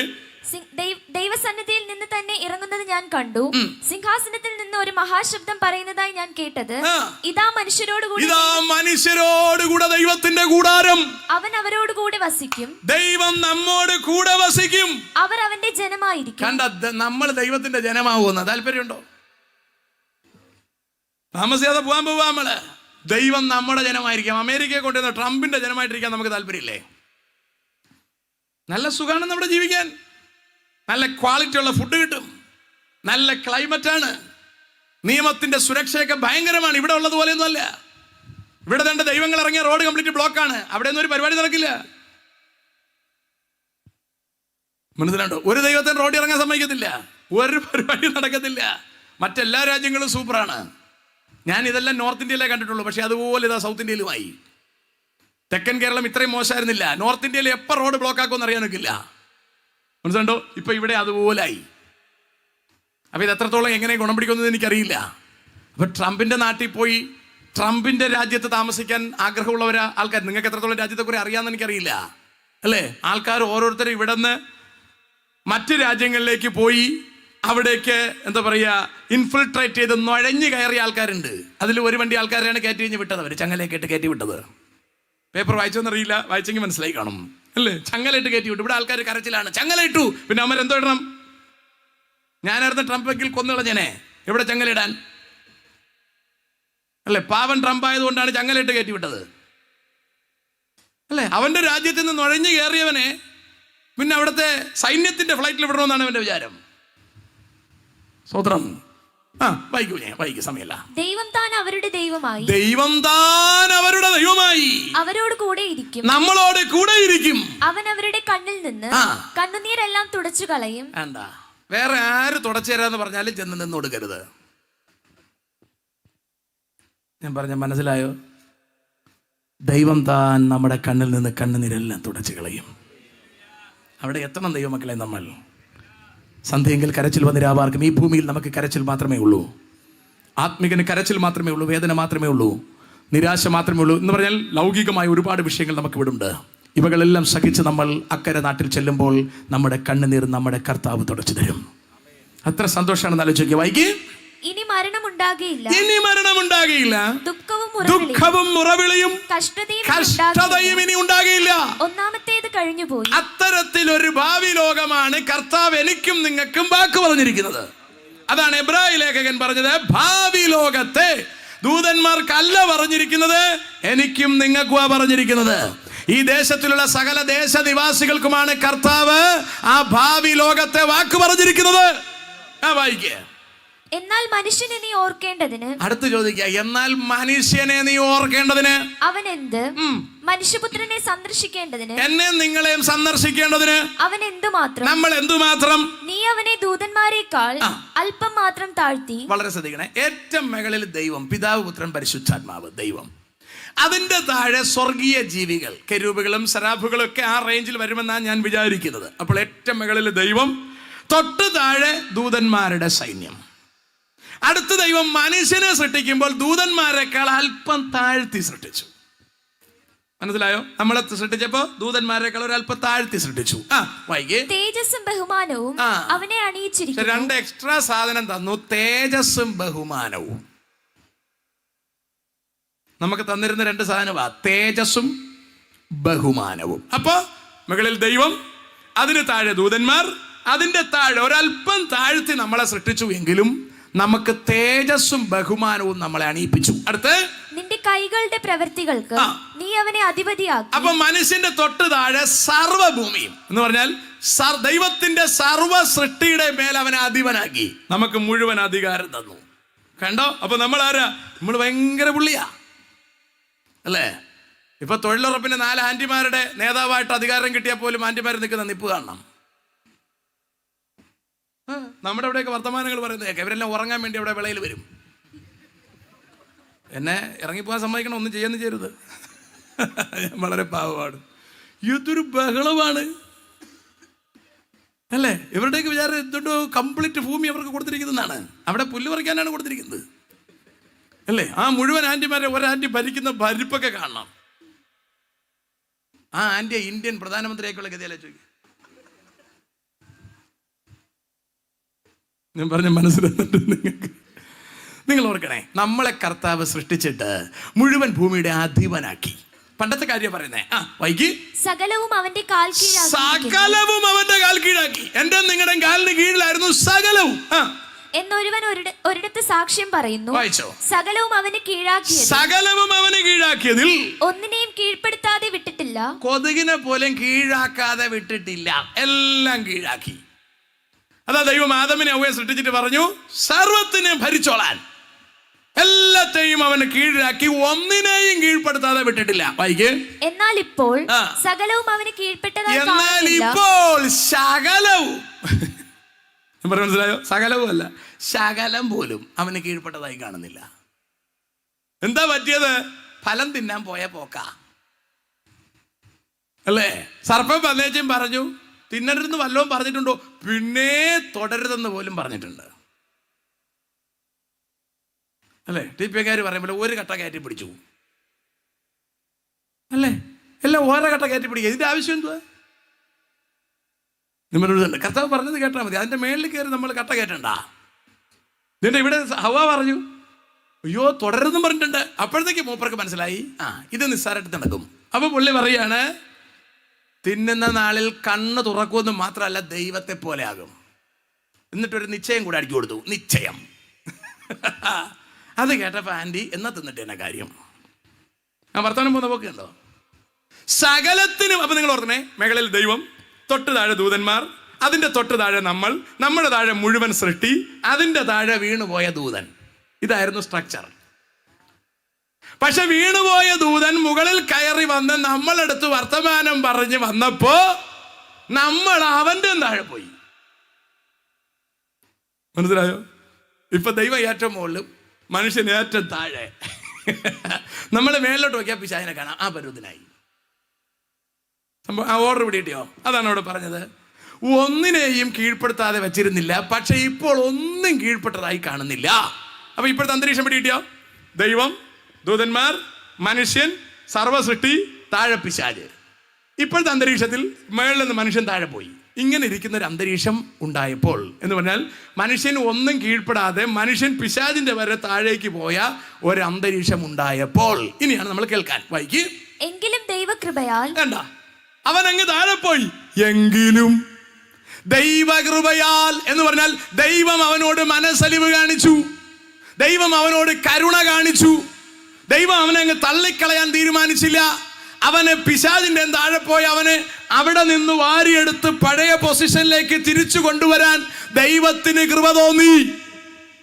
ഇതാണ് നമുക്ക് ഈ ദേശത്തോട് വിളിച്ചു പറയാനുള്ളത്. നമ്മൾ പിശാചിന്റെ പിടിയിലായി, പിശാചിന്റെ അധീനതയ്ക്ക് കീഴിലേക്ക് നമ്മൾ പോയി. അവിടെ നിന്ന് നമ്മളെ തിരിച്ചു കൊണ്ടുവരാൻ ന്യായപ്രമാണത്തിന് കഴിയില്ല. ന്യായപ്രമാണം ചോദിച്ചത് അടച്ചൊരു മനുഷ്യനും പിശാചിന്റെ പിടിയിൽ നിന്ന് മുകളിലേക്കുള്ള പൊസിഷനിൽ കയറി വരാൻ കഴിയില്ല. അമ്മാതിരി അവൻ ബലഹീനനായി പോയി, അമ്മാതിരി അവൻ ശത്രുവായി പോയി, അമ്മാതിരി അവൻ പാപിയായി പോയി. ഏക മനുഷ്യന്റെ ലംഘനത്താൽ എല്ലാ മനുഷ്യനും താഴെ തന്നെ ജനിക്കേണ്ടി വന്നു. അവിടെയാണ് എങ്കിലും എന്ന പദത്തിന്റെ പ്രസക്തി. കാര്യങ്ങൾ ഇങ്ങനെയൊക്കെ തകിടം മറിഞ്ഞു പോയി എങ്കിലും, മനുഷ്യന്റെ അധികാരം മുഴുവൻ നഷ്ടപ്പെട്ടു പോയി എങ്കിലും അവന്റെ കൃപയാൽ, ഞാനും നിങ്ങളും ഇന്ന് രക്ഷിക്കപ്പെടുന്ന ദൈവത്തിന്റെ കൃപയാലാണ്. അത് മറ്റാരുടെയും ഔദാര്യമല്ല, ഒരു സഭക്കാരുടെയും ഔദാര്യമല്ല, അതൊരു സംഘടനക്കാരുടെയും ഔദാര്യമല്ല. നമ്മുടെ കർത്താവായ യേശു നമ്മളോട് കാണിച്ച മഹാകരുണയാണത്. സ്വതന്ത്രം താഴ്ത്തു വായിക്കേ. എങ്കിലും അവന്റെ കൃപയാൽ എല്ലാവർക്കും വേണ്ടി. കേട്ടോണേ, എല്ലാവർക്കും വേണ്ടി. അതല്ലേ നമ്മൾ നാട്ടിലെ നിരത്തി ബോക്സ് വെച്ച് കെട്ടിയത്. പെന്തക്കോസുകാർക്ക് വേണ്ടി മാത്രമായിരുന്നെങ്കിൽ നമ്മൾ ഷെഡിനകത്ത് വെച്ച് കെട്ടത്തില്ലേ ഉള്ളൂ. എല്ലാവർക്കും വേണ്ടി എന്ന് പറഞ്ഞാൽ ഹൈന്ദവനാണോ, മുസൽമാനാണോ, ജൈനനാണോ, ബുദ്ധനാണോ, എത്തീസ്റ്റ് ആണോ, പാന്തീസ്റ്റ് ആണോ, പാനന്തീസ്റ്റ് ആണോ, തീയിസ്റ്റ് ആണോ, കമ്മ്യൂണിസ്റ്റ് ആണോ, ഇതൊന്നും വിഷയമല്ല. ഇവിടെ എല്ലാവർക്കും വേണ്ടി മരണം ആസ്വദിപ്പാൻ. വാക്കേണ്ടോ? ദൈവമായ ക്രിസ്തു കുപ്പായം അഴിച്ചു വച്ചിട്ട്, ഏറ്റവും മേളിൽ നിന്ന് കുപ്പായം അഴിച്ചു വെച്ചിട്ട് ദൂതന്മാരെക്കാൾ താഴെ ഇറങ്ങി. എന്തിനാ? മരണം ആസ്വദിക്കാൻ. എന്തിനാ? താഴെ പോയി നമ്മളെ വീണ്ടെടുക്കാൻ. അതാണ് ദൈവസ്നേഹം. എന്നിട്ട് നമുക്ക് വാക്ക് പറഞ്ഞിരിക്കുന്ന ഭാവി ലോകം എത്ര വലുതാണെന്നറിയാമോ? നമ്മുടെ കർത്താവായ യേശു ഇരിക്കുന്ന അതേ സിംഹാസനത്തിൽ നമ്മളെ ഇരുത്തിക്കൊള്ളാമെന്ന്. ജയിക്കുന്നവന് ഞാൻ എന്നോടുകൂടെ എൻ്റെ സിംഹാസനത്തിൽ ഇരിപ്പാൻ വരം നൽകും. ഇതെത്ര മഹത്വമുള്ളത്! ഈ നാട്ടിലുള്ള സകല ജനത്തെയും കർത്താവ് അവിടെ കൊണ്ടുപോകാൻ ആഗ്രഹിക്കുന്നു. അവിടെയാണ് മറ്റൊരുത്തനിലും രക്ഷയില്ലെന്ന് നമ്മൾ പറയുന്നത്. മറ്റാർക്കും നമ്മളെ രക്ഷപ്പെടുത്താൻ കഴിയില്ലെന്ന് പറയുന്നത് അവിടാണ്. യേശുവിന് മാത്രമേ നമ്മളെ രക്ഷിക്കാൻ കഴിയൂ. കാരണം അവിടെ എങ്കിലും അവന്റെ കൃപയാൽ, ഒന്നുകൂടി വായിക്കും കുഞ്ഞേ. എങ്കിലും ദൈവകൃപയാൽ എല്ലാവർക്കും വേണ്ടി, എല്ലാവർക്കും വേണ്ടി മരണം ആസ്വദിപ്പാൻ ദൂതന്മാരിലും അല്പം ഒരു താഴ്ച വന്നവനായ. കണ്ടോ? ദൂതന്മാരെക്കാൾ താഴെ വന്നു. യേശു എടുത്ത റിസ്ക് കണ്ടോ? ദൂതന്മാരെക്കാൾ അല്പം താഴ്ച വന്നവനായ യേശു മരണം അനുഭവിച്ചത് കൊണ്ട്. യേശു മരണം അനുഭവിച്ചു. നേരത്തെ പറഞ്ഞത് മരണം ആസ്വദിക്കാൻ വന്നെന്നാ. ഇപ്പൊ പറയുന്ന മരണം അനുഭവിച്ചു വൈകി അവനെ മഹത്വവും യേശു മരണം അനുഭവിച്ചത് കൊണ്ട് അവനെ മഹത്വവും ബഹുമാനവും അണിഞ്ഞവനായി നാം കാണുന്നു. കണ്ടോ, എന്റെ നിങ്ങളുടെ മഹത്വവും ബഹുമാനവും നഷ്ടപ്പെടുത്തിയതിനെ തിരിച്ചു പിടിച്ച് നമ്മുടെ കയ്യിൽ തരാൻ ദൈവത്തിന്റെ ഏകജാതൻ ക്രൂശിൽ മരിക്കാൻ തയ്യാറായി. ദൂതന്മാരെക്കാൾ താഴെ ഇറങ്ങി വരാൻ ക്രിസ്തുവിന് മനസ്സ് വന്നു.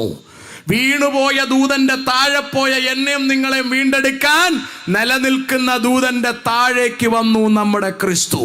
വീണുപോയ ദൂതന്റെ താഴേക്ക് പോയ എന്റെയും നിങ്ങളുടെയും പാപത്തിന്റെ പരിഹാരം വരുത്തുവാൻ, നമ്മുടെ പാപം മുഴുവൻ കർത്താവിന്റെ മേൽ ചുമത്തുവാൻ പിതാവായ ദൈവത്തിന് ഇഷ്ടം തോന്നി. യേശുവിനെ യാഗമാക്കുവാൻ പിതാവിന് മനസ്സ് വന്നു. ഏത് കുഞ്ഞിനെ യാഗമാക്കാൻ ഏത് അപ്പനമ്മയ്ക്ക് മനസ്സ് വരും? നിങ്ങൾ പറ. കൊച്ചിനെ പനി വന്നാലേ നമ്മുടെ റിലേ പോവും അല്ലേ? കൊച്ചുങ്ങൾക്ക് അസ്വസ്ഥത വന്നാൽ അപ്പനമ്മമാരുടെ കൺട്രോൾ പോവും. അത് എളുപ്പമല്ല സഹിക്കാൻ. ആ വേദന സഹിക്കുക എളുപ്പമല്ല.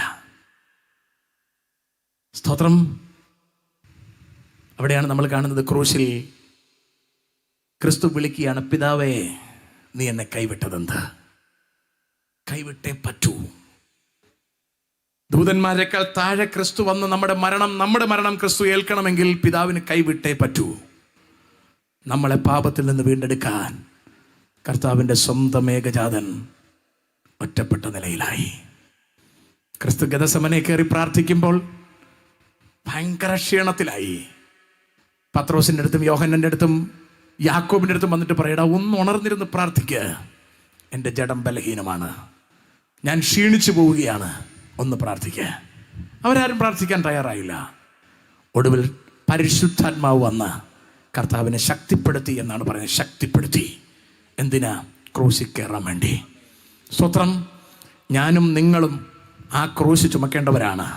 പരിശുദ്ധാത്മാവ് നമ്മുടെ മേൽ വന്ന് ശക്തി പകരാതെ എനിക്കും നിങ്ങൾക്കും അത് ചുമക്കാൻ കഴിയില്ല ദൈവമക്കളെ. ക്രിസ്തു ക്രൂശിൽ അനുഭവിച്ച ആ ക്രൂശിനെയാണ് നമ്മൾ സ്വീകരിക്കുന്നത്. ക്രിസ്തുവിൻ്റെ മരണത്തോട് ഏകീഭവിക്കാനാണ് നമ്മൾ സ്നാനമേൽക്കുന്നത്. ക്രിസ്തുവിൻ്റെ മരണത്തിൽ പങ്കുള്ളവരാകാനാണ് നമ്മൾ സ്നാനമേൽക്കുന്നത്. സ്നാനമേറ്റ് ആ ക്രൂശിലെ മരണത്തിൽ നമ്മൾ പങ്കുള്ളവരാകുമ്പോൾ നമ്മൾ ക്ഷീണിച്ചു പോകാതിരിക്കാൻ നമുക്ക് ശക്തി കിട്ടണമെങ്കിൽ പരിശുദ്ധാത്മാവിനെ പ്രാപിച്ചേ തീരൂ. അന്യഭാഷ അടയാളത്തോടു കൂടി തന്നെ പ്രാപിക്കണം. ഇപ്പൊ ചിലരൊക്കെ പറയുന്നത് അതിൻ്റെ ഒന്നും ആവശ്യമില്ല. നന്നോ, കാണാതെ പഠിച്ച് പറയരുത് അന്യഭാഷ. അനുഭവം വന്ന് തന്നെ പറയണം. ഇപ്പൊ ഇവിടെ ഇരിക്കുന്ന കുറെ, നമ്മൾ ഇത്രയും പേര് ഇരിപ്പുണ്ടല്ലോ, ഒരു 4-5 പേരുടെ കാലിൽ നമുക്ക് വേണമെങ്കിൽ കറണ്ട് അടുപ്പിക്കാം അല്ലേ? അപ്പൊ അവരൊച്ച വെക്കും, അവരുടെ കൂടെ ബാക്കിയുള്ളവർക്കും കൂടെ ഒച്ച വെക്കാം. പക്ഷെ ബാക്കിയുള്ളൊരു ഒച്ച മാത്രമേ വെച്ചുള്ളൂ. ഈ 4-5 പേർക്ക് നമ്മൾ കറണ്ട് പിടിച്ചു വെച്ചു കൊടുത്തല്ലോ, അവർക്ക് മാത്രമേ അനുഭവം കിട്ടിയുള്ളൂ. അനുഭവം കിട്ടിയവർ വെച്ച അതേ ഒച്ച നമുക്കും വയ്ക്കാൻ പറ്റും. പക്ഷെ നമ്മൾ അനുഭവത്തിൽ വെച്ചതല്ല, നമ്മൾ ചുമ്മാ വെച്ചതാണ്. ഞാൻ പറഞ്ഞ അർത്ഥം പിടികിട്ടിയത് നിങ്ങൾക്ക്? ഒറ്റ മനുഷ്യൻ പോലും ചുമ്മാ അന്യഭാഷ പറഞ്ഞ് ശീലിക്കരുത്. അന്യഭാഷ പറഞ്ഞില്ലേ മോശമാണ്. നോ, കർത്താവിൽ നിന്ന് പ്രാപിക്കണം. കർത്താവിൽ നിന്ന് പ്രാപിക്കണം. മുട്ടുവിൻ തുറക്കപ്പെടുമെന്നാണ് പറയുന്നത്. യാചിപ്പിൻ നിങ്ങൾക്ക് കിട്ടുമെന്നാണ് പറയുന്നത്. ഇന്ന് രാത്രി പ്രാപിക്കാത്തവരായിട്ട് ഇവിടെ ആരെങ്കിലും ഉണ്ടെങ്കിൽ, ഒപ്പിച്ച് അന്യഭാഷ പറയുന്നുണ്ടെങ്കിൽ, യു മസ്റ്റ് സ്റ്റോപ്പ് ഇറ്റ്.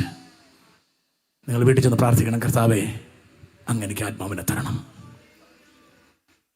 ഏത് സമയത്തും കർത്താവിന് നമ്മുടെ മേൽ ആത്മാവിനെ പകരാൻ സാധ്യതയുണ്ട്. ആത്മനിറവിൽ അന്യഭാഷയോടുകൂടി നമുക്ക് ദൈവത്തോട് സംസാരിക്കാൻ കഴിയണം. ബ്രദറൻകാർ പറയുന്ന പോലെ അന്യഭാഷ നിന്നൊന്നും പോയിട്ടില്ല. തിരുവഴുത്തിൽ അന്യഭാഷ പ്രവർത്തികളുടെ പുസ്തകം 2-ാം അധ്യായത്തിൽ സംസാരിച്ച് തുടങ്ങിയെങ്കിൽ പിന്നെ അങ്ങോട്ട് സംസാരമാണ് നമ്മൾ കാണുന്നത്. അതുകൊണ്ട് നിന്നുപോയി എന്ന് പറയരുത്. നിങ്ങളതിനെ പ്രാപിക്കണം. ആത്മനിറവിൽ നിങ്ങൾ ദൈവത്തെ സ്തുതിക്കണം. അന്യഭാഷയിൽ നിങ്ങൾ ദൈവത്തെ സ്തുതിക്കണം.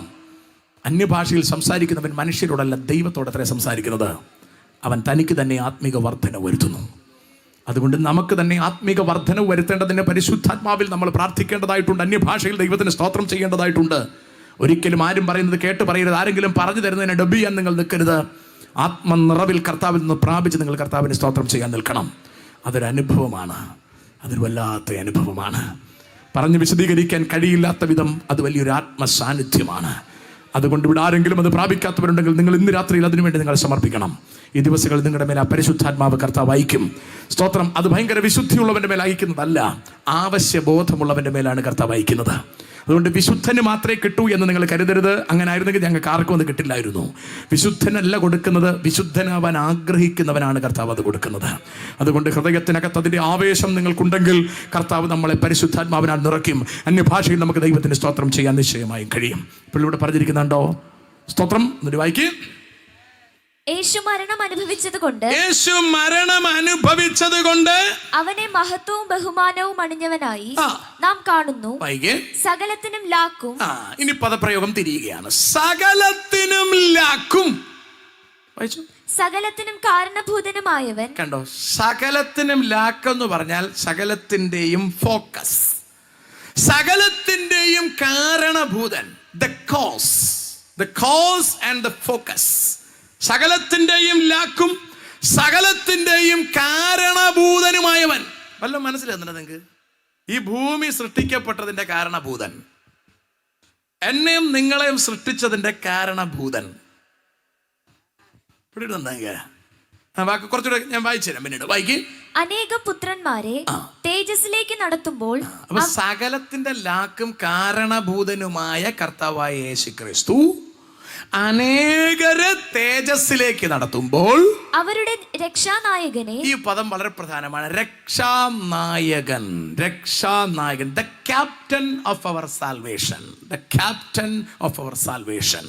നമ്മളെ രക്ഷാനായകൻ, അവരുടെ രക്ഷാനായകനെ കഷ്ടാനുഭവങ്ങളാൽ തികഞ്ഞവനാക്കുക. വാക്കുകളുണ്ടോ? പൗലോസ് വളരെ ശക്തി മിനുക്കി മൂർച്ചപ്പെടുത്തിയാണ് വാക്കുകൾ ഉപയോഗിക്കുന്നത്.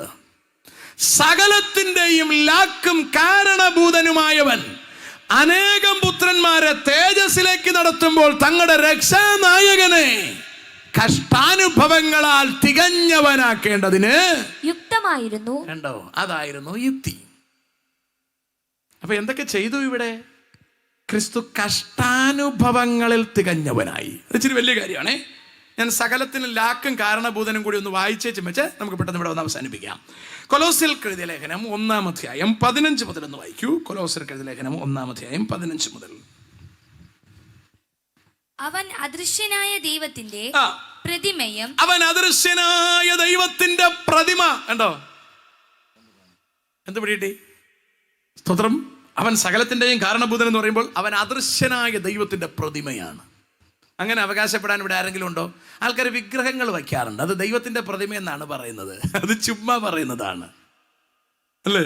അത് ദൈവത്തിന്റെ പ്രതിമയൊന്നും അല്ല. അത് നമുക്ക് കളിപ്പാട്ടം എന്ന് വേണമെങ്കിൽ പറയാം. പിള്ളേർക്ക് നമ്മൾ കളിപ്പാട്ടം മേടിച്ചു കൊടുക്കാറില്ലേ? ടെഡി ബെയറൊക്കെ മേടിച്ചു കൊടുക്കാറില്ലേ? പിള്ളേർ അതും കെട്ടിപ്പിടിച്ചുകൊണ്ട് തുടങ്ങാറുണ്ട്. അതിനെ ദൈവത്തിന്റെ പ്രതിമയെന്ന് പറയോ? ഇല്ല.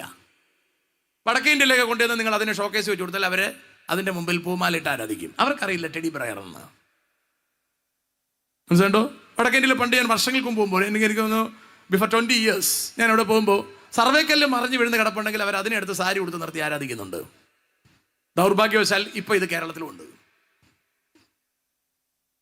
സ്തോത്രം. 25 കൊല്ലങ്ങൾക്ക് മുമ്പ് ഞാൻ തമിഴ്നാട്ടിൽ പഠിപ്പിക്കാൻ പോകുമ്പോൾ തമിഴ്നാട്ടിൽ ഞാൻ പലതും മരങ്ങളെ തുണി ഉടുപ്പിച്ച് നിർത്തിയിരിക്കുന്ന കണ്ടിട്ടുണ്ട്. ഞാൻ അതിശയത്തോടു കൂടി അത് കണ്ടിട്ടുണ്ട്. ഇതിപ്പോ കേരളത്തിലുണ്ട്. സ്തോത്രം. ഇനി കുംഭമേള മാത്രമേ കേരളത്തിൽ വരാനുള്ളൂ. ഞാൻ പറഞ്ഞ മനസ്സിലായോ? കുംഭമേളയ്ക്ക് പോയൊരു സ്വാമിയാണ് ആറാലമ്മൂട് വന്ന് സമാധി വെച്ചതെന്നാ പറയുന്നത്. അങ്ങനെയാണെങ്കിൽ നെയ്യാറ്റിൻകര കൂടി വർഷങ്ങൾ ചിലത് കഴിയുമ്പോൾ കുംഭമേളയ്ക്കുള്ള ആൾക്കാരിങ്ങനെ ഒരു നൂല് പോലും ഇല്ലാതെ നടക്കുന്ന കാലം വരുമോ എന്ന് നമുക്കറിയില്ല. നമ്മൾ സുവിശേഷം പറയാതെ ഇങ്ങനെ നടന്നാൽ, നമ്മൾ ഈ സുവിശേഷം എന്താ നിത്യതയുടെ സുവിശേഷം ജനത്തിന് പറഞ്ഞു കൊടുക്കാതിരുന്നാൽ ഇതിവിടെയൊക്കെ വരും. സംശയമൊന്നും വേണ്ട, നിങ്ങൾക്ക് സംശയമൊന്നും വേണ്ട. സ്വത്രം. വെറുമൊരു ലോഡിംഗുകാരൻ ദൈവമായിട്ടിരിക്കാൻ തുടങ്ങിയെന്ന് പറഞ്ഞാൽ കഥ എവിടെ പോയി നിങ്ങൾ ആലോചിച്ച് നോക്കൂ. ഞാൻ പറഞ്ഞ മനസ്സിലാകുന്നുണ്ടോ?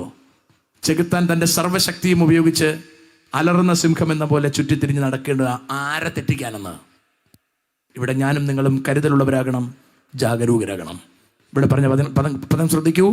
അവൻ അദൃശ്യനായ ദൈവത്തിന്റെ പ്രതിമയും സർവ സൃഷ്ടിക്കും ആദ്യജാതനുമാകുന്നു. എത്ര മനോഹരം നോക്കിയ, സർവ സൃഷ്ടിയുടെയും ആദ്യജാതനുമാകുന്നു.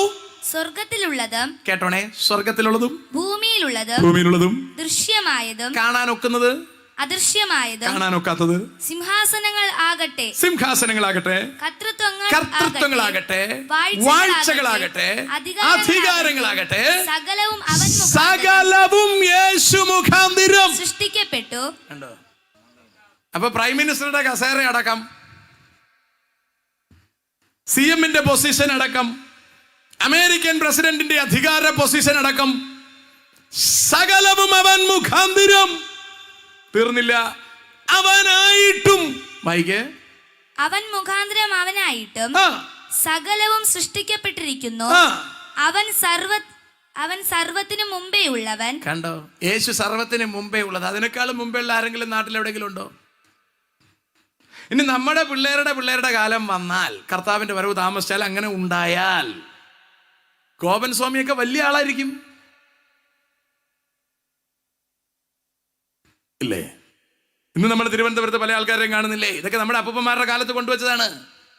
വരിക്കപ്രാവിന്റെ കഷ്ണവും പെരുമരത്തിന്റെ കഷ്ണമൊക്കെ അവകൾ ഇന്ന് വലിയ സംഭവമായി മാറി. ഗോപൻ സ്വാമി ഇപ്പം നമ്മൾ ശ്രദ്ധിക്കുന്നില്ലെന്നേ ഉള്ളൂ, അല്ലേ? തലമുറ രണ്ടങ്ങോട്ട് മാറുമ്പോൾ സംഭവത്തിന്റെ രീതി അങ്ങ് മാറും. നമ്മുടെയൊക്കെ കണ്ടു കഴിയുമ്പോൾ ആൾക്കാർ വേറെ കഥ പറയാൻ തുടങ്ങും. ഞാൻ പറഞ്ഞ വല്ലതും മനസ്സിലാവുന്നുണ്ട് നിങ്ങൾക്ക്? ഇതുപോലെ ആൾക്കാരെ വഴിതെറ്റിപ്പിക്കുന്ന ഒരുപാട് സാധനങ്ങൾ ദേശം മുഴുവൻ നിറഞ്ഞു നിൽക്കുമ്പോൾ സർവത്തിൻ്റെയും കാരണഭൂതനായ ക്രിസ്തുവിനെ പരിചയപ്പെടുത്താൻ നാം പരാജയപ്പെടരുത്. എനിക്കും നിങ്ങൾക്കും വേണ്ടി സ്വർഗത്തിൽ നിന്ന് താഴേക്ക് ഇറങ്ങി വന്ന ക്രിസ്തുവിനെ പരിചയപ്പെടുത്തുന്നതിൽ നമ്മൾ പരാജയപ്പെടരുത്. അവിടെ പറഞ്ഞ പദപ്രയോഗം, ഒറ്റ പദപ്രയോഗം പറഞ്ഞ് ഞാൻ അവസാനിപ്പിക്കുകയാണ്. സകലത്തിൻ്റെയും ലാക്കും കാരണഭൂതനുമായവൻ കഷ്ടാനുഭവങ്ങളിൽ തികഞ്ഞവനാകേണ്ടത് യുക്തമായിരുന്നു. 4 നിലയിലാണ് കർത്താവ് കഷ്ടാനുഭവങ്ങളിൽ തികഞ്ഞവനായത്. ഒന്ന്, ഐഡന്റിഫൈയിങ് വിത്ത് ഹ്യൂമാനിറ്റി എന്ന് പറഞ്ഞാൽ മനുഷ്യരോട് ചേരാൻ, മനുഷ്യത്വം എടുക്കാൻ തൻ്റെ ദൈവത്വം ഒഴിച്ചു വെച്ച് താൻ താഴേക്ക് ഇറങ്ങി വന്നു. ഫിലിപ്പ് ലേഖനത്തിൽ അങ്ങനെ പറയുന്നത്, താൻ ദൈവരൂപത്തിലിരിക്കെ ദൈവത്തോടുള്ള സമത്വം മുറുകെ പിടിച്ച് കൊള്ളണമെന്ന് വിചാരിക്കാതെ emptied himself, തന്നെത്താൻ ഒഴിച്ചു. ഐഡന്റിഫൈഡ് വിത്ത് ഹ്യൂമാനിറ്റി, മനുഷ്യനോട് ചേർന്നു. അതിനാ ക്രിസ്തു താഴേക്ക് ഇറങ്ങി വന്നത്. അതാ ഡിസംബറിൽ ആൾക്കാർ ആഘോഷിക്കുന്ന ക്രിസ്മസ് എന്ന് പറയുന്ന പരിപാടി. ആൾക്കാർക്ക് ഡിസംബറിൽ അത് പുൽക്കൂട് കെട്ടും പരിപാടിയായിട്ട് അങ്ങ് തീരും. നമുക്ക് പുൽക്കൂട് കെട്ടുമില്ല, പരിപാടി ഒന്നുമില്ല. നമുക്കിത് എല്ലാ കാലത്തും ഓർക്കേണ്ട കാര്യമാണ്. മനസ്സിലാണ്ടോ? എല്ലാ കാലത്തും അവർക്ക് പാഷൻ വീക്കിൽ മാത്രമേ പാഷനുള്ളൂ, നമുക്ക് ഫുൾ പാഷൻ എപ്പോഴും വേണം. ഞാൻ പറഞ്ഞ വല്ലതും മനസ്സിലാകുന്നുണ്ട് നിങ്ങൾക്ക്? അല്ലേ? അവർ ഞായറാഴ്ച തൊട്ട് കഴിക്കാനുള്ള എല്ലാ സാധനവും വാങ്ങിച്ച് സെറ്റ് ചെയ്ത് വെച്ചിട്ടാണ് കരയാനിരിക്കുന്നത്. ഞാൻ പറയുന്നത് മനസ്സിലാണ്ടോ? ക്രിസ്തുവിന്റെ കഷ്ടങ്ങളിൽ പങ്കുള്ളവരാകണം. അഭിനയിക്കാനല്ല നമ്മൾ ഇറങ്ങിത്തിരിക്കേണ്ടത്, കഷ്ടങ്ങളിൽ, ഒറിജിനൽ കഷ്ടത്തിൽ പങ്കുള്ളവരാകണം. റൈറ്റ്? അപ്പൊ ക്രിസ്തു നമ്മളോട് ചേർന്നു, ഐഡന്റിഫൈ വിത്ത് ഹ്യൂമാനിറ്റി. നമ്മളോട് ചേരാൻ ക്രിസ്തു കഷ്ടാനുഭവം എടുത്തു.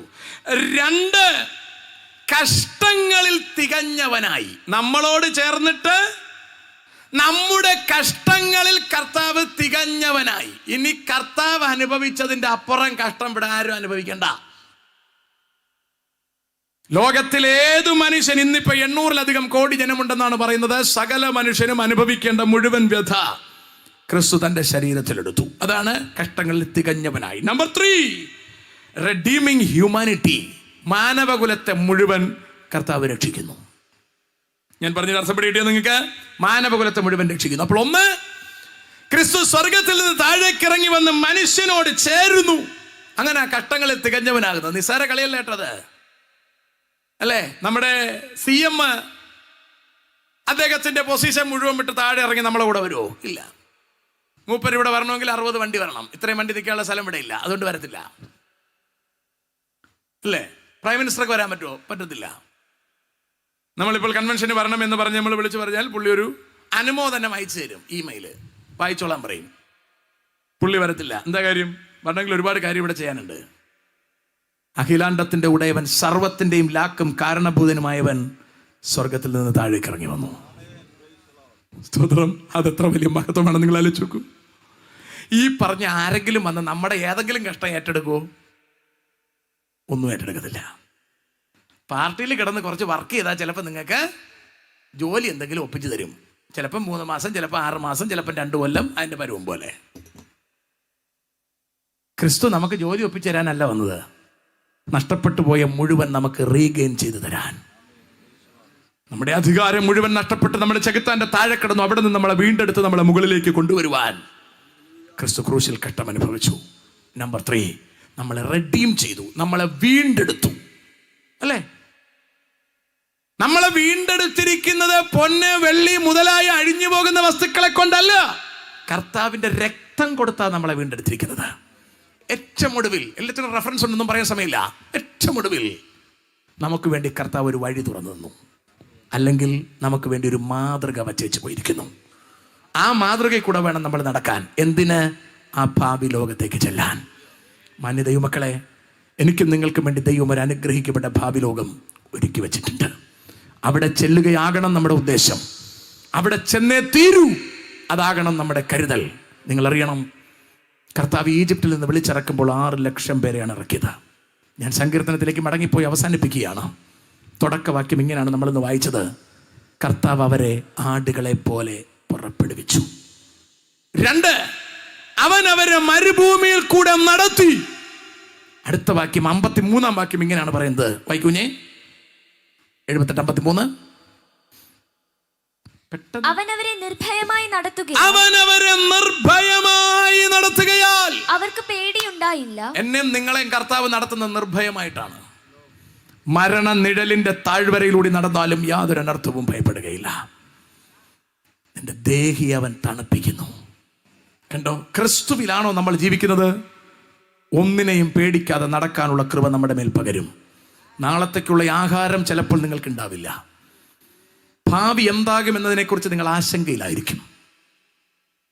എന്നെ ആര് നോക്കും, എനിക്ക് വേണ്ടി ആര് കരുതും എന്ന് നിങ്ങൾ ഭാരത്തിലായിരിക്കും.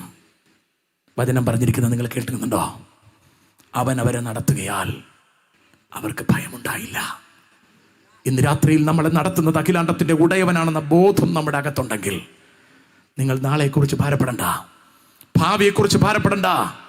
അവന്റെ രാജ്യവും നീതിയും അന്വേഷിച്ചാൽ മാത്രം മതി. നമുക്ക് ആവശ്യമുള്ളത് മുഴുവൻ തരുവാനും നമ്മളെ അവിടെ കൊണ്ടെത്തിക്കുവാനും ദൈവം ശക്തനാണ്. കൊച്ചു വിദ്യാഭ്യാസം കഴിഞ്ഞിറങ്ങുന്നു, അടുത്തെവിടേക്ക് പറഞ്ഞു വിടും, നിങ്ങൾ ഭാരപ്പെടണ്ട. കൊച്ചിന്റെ വിവാഹം നടക്കുന്നില്ല, നിങ്ങൾ അതിനെക്കുറിച്ച് ഭാരപ്പെടണ്ട. കയറി കിടക്കാൻ ഒരു ഭവനമില്ല, നിങ്ങൾ അതിനെക്കുറിച്ച് ഭാരപ്പെടണ്ട. നിങ്ങൾ യാതൊന്നിനെയും കുറിച്ച് ഭാരപ്പെടണ്ട. നിങ്ങൾ ക്രിസ്തുവിൽ ഉറച്ചു നിൽക്കാൻ ധൈര്യമുണ്ടോ? നമ്മെ നടത്തുവാൻ ശക്തനായവൻ നമ്മെ വഴിയിൽ വിട്ടിട്ട് പോകുന്നവനല്ല. സകലത്തിന്റെയും ലാക്കും കാരണഭൂതനുമായവനാണ് നമ്മെ നടത്തുന്നതെങ്കിൽ, മരണത്തിൽ നമ്മളെ വീണ്ടെടുത്തിട്ടുണ്ടെങ്കിൽ അക്കരെ കൊണ്ടെത്തിക്കുവാൻ അവൻ ശക്തൻ തന്നെ. അതാ പൗലോസ് പറഞ്ഞ, അവൻ എൻ്റെ ഉപനിധി ആ ദിവസം വരെ നടത്തുവാൻ ശക്തൻ തന്നെയാണ്. ഇന്ന് രാത്രി നിങ്ങൾ ഭാരപ്പെടണ്ട. എൻ്റെ കടബാധ്യത ആര് മാറ്റിത്തരും? എൻ്റെ വേദന ആര് മാറ്റിത്തരും? എൻ്റെ ശരീരത്തിന്റെ പ്രയാസം ആര് മാറ്റിത്തരും? എൻ്റെ പ്രതിസന്ധി ആര് മാറ്റിത്തരും? എൻ്റെ കേസ് ആര് നടത്തിത്തരും? ഒന്നിനെക്കുറിച്ചും ഭാരപ്പെടണ്ട. കർത്താവാണ് നടത്തുന്നതെങ്കിൽ ഭയമില്ലാതെ നടക്കുവാൻ കഴിയും. എന്നോട് വില അവസാനിപ്പിക്കുകയാണ് 54-ാം വാക്യം. വായിക്കൂഞ്ഞേ. അവനവരെ തന്റെ വിശുദ്ധ ദേശത്തിലേക്കും തന്റെ വലം കൈ സമ്പാദിച്ച ഈ പർവ്വതത്തിലേക്കും കൊണ്ടുവന്നു. ഇസ്രായേലിനെ കർത്താവ് നടത്തി കനാനിൽ കൊണ്ടുചെന്നു. പക്ഷെ ഒരു കൊച്ചു പ്രശ്നം, ഇറങ്ങിയപ്പോൾ 6 ലക്ഷം ഉണ്ടായിരുന്നു, അവിടെ എത്തിയപ്പോൾ 2 പേരേ ഉള്ളൂ. എന്താ പറ്റിയെന്നറിയാവോ? നടത്തിയ ദൈവത്തിന്റെ കഴിവ് കുറവല്ല, ദൈവത്തിന്റെ ശേഷി കുറവല്ല. തിരുവഴുത്തിൽ വളരെ ഗംഭീരമായിട്ട് പറയുക, ഒരു ദിവസം പോലും കുറയാതെ രാത്രിയിൽ അഗ്നിസ്തംഭമായി, പകൽ മേഘസ്തംഭമായി കർത്താവ് അവരുടെ കൂടെ നിന്നു. അവർക്ക് ആവശ്യമുള്ളത് മുഴുവൻ കൊടുത്തു. മന്ന കൊടുത്തു, കാടപ്പക്ഷി കൊടുത്തു, ഇറച്ചി കൊടുത്തു, ഈത്തപ്പന കൊടുത്തു, വെള്ളം കൊടുത്തു, എല്ലാം കൊടുത്തു. ചെരുപ്പ് തേഞ്ഞു പോയില്ല, വസ്ത്രം പഴകിപ്പോയില്ല, ഒന്നും സംഭവിച്ചില്ല. പക്ഷേ 6 ലക്ഷത്തെയും കൊണ്ടെത്തിക്കാൻ കഴിഞ്ഞില്ല. എന്തു പറ്റിയെന്നറിയാമോ? ജനം തിന്നുവാനും കുടിപ്പാനും ഇരുന്നു, കളിപ്പാൻ എഴുന്നേറ്റു. മാന്യ ദൈവമക്കളെ, ഇന്ന് രാത്രിയിൽ നമ്മെ വിളിച്ച ദൈവത്തിൽ പൂർണ്ണ വിശ്വസ്തയോടെ നിന്ന് അക്കരയ്ക്ക് പോകാൻ തയ്യാറായാൽ, മറ്റൊരുത്തിനെയും നോക്കി ഭയപ്പെടാതെ, പുറത്തേക്ക് മറ്റൊന്നിലും ആശ്രയിക്കാതെ കർത്താവിൽ മാത്രം ആശ്രയിക്കാൻ തയ്യാറായാൽ നമ്മളെ അവിടെ കൊണ്ടെത്തിക്കുവാൻ ദൈവം ശക്തനാണ്. നമ്മളെ അത്രയ്ക്ക് സ്നേഹിച്ച് സ്വർഗത്തിലെ മഹത്വം വെടിഞ്ഞ് ദൂതന്മാരെക്കാൾ താഴെ നമ്മുടെ കർത്താവ് ഇറങ്ങി വന്നു. ആ കർത്താവിൻ്റെ കരങ്ങളിൽ നമ്മളൊന്ന് നമുക്ക് സമർപ്പിക്കാൻ കഴിയുമോ? ഈ കർത്താവ് ഈ ദേശത്തിലുള്ള സകലരെയും പിടിപ്പിച്ചിരിക്കുന്നു. ഈ ദേശത്തിലുള്ള സകലവർക്കും വേണ്ടി നമ്മുടെ കർത്താവ് വിലയടച്ചിരിക്കുന്നു. ഈ ദേശത്തിലുള്ള സകലവരെയും രക്ഷിക്കുവാൻ കർത്താവ് എല്ലാവർക്കും വേണ്ടിയും വിലയടച്ചിരിക്കുന്നു. ഇന്ന് രാത്രിയിൽ ഇവിടെ ഇരിക്കുന്ന എല്ലാവർക്കും വേണ്ടി വിലയടച്ചിരിക്കുന്നു. എല്ലാവരെയും രക്ഷിക്കുവാൻ കർത്താവ് ക്രൂശിൽ മരിച്ചിരിക്കുന്നു. ആ ക്രിസ്തുവിനെ സ്വീകരിക്കുന്ന എല്ലാവർക്കും ഇന്ന് രാത്രിയിൽ വിടുതലുണ്ട്. ഭാവി ലോകത്തെ കർത്താവ് കീഴാക്കിയിരിക്കുന്നത് ദൂതന്മാർക്കല്ല, ഇവിടെ ഇരിക്കുന്ന എല്ലാവർക്കുമാണ്. എന്നെ കേൾക്കുന്ന എല്ലാവർക്കുമാണ്. ഈ ദേശനിവാസികൾക്ക് വേണ്ടിയാണ്. അതുകൊണ്ട് ഇന്ന് രാത്രി കർത്താവായ യേശു ക്രിസ്തുവിനെ രക്ഷകനായി ഹൃദയം കൊണ്ട് സ്വീകരിച്ച് വായി കൊണ്ട് ഏറ്റുപറഞ്ഞ് കർത്താവിനോട് ചേരാൻ സ്നാനപ്പെട്ട് വചനപ്രകാരം പരിശുദ്ധാത്മാവിനെ പ്രാപിച്ച് മുൻപിലേക്ക് ജീവിക്കുവാൻ തയ്യാറായാൽ നമ്മെ പരാജയപ്പെടുത്താൻ ആർക്കും കഴിയില്ല. കർത്താവിന്റെ കരങ്ങളിൽ നമ്മളെ സമർപ്പിക്കാമോ? എല്ലാ കണ്ണുകളും ദൈവസന്നിധിയിൽ മൂടാം. ആ കർത്താവിൻ്റെ കരങ്ങളിൽ നമ്മളെ തന്നെ സമർപ്പിക്കാം. കർത്താവ് നമ്മളെ തേടി ഈ ഭൂമിയിലേക്ക് വന്നു. കർത്താവിൻ്റെ വലിയ സ്നേഹത്തെ ഓർത്ത് നമുക്ക് ദൈവത്തിന് സ്തോത്രം ചെയ്യാം. ആ ദൈവത്തിൻ്റെ കരുതലിനെ ഓർത്ത് നമുക്ക് ദൈവത്തിൻ്റെ മഹത്വം കരയറ്റാം. Thank you Lord, hallelujah.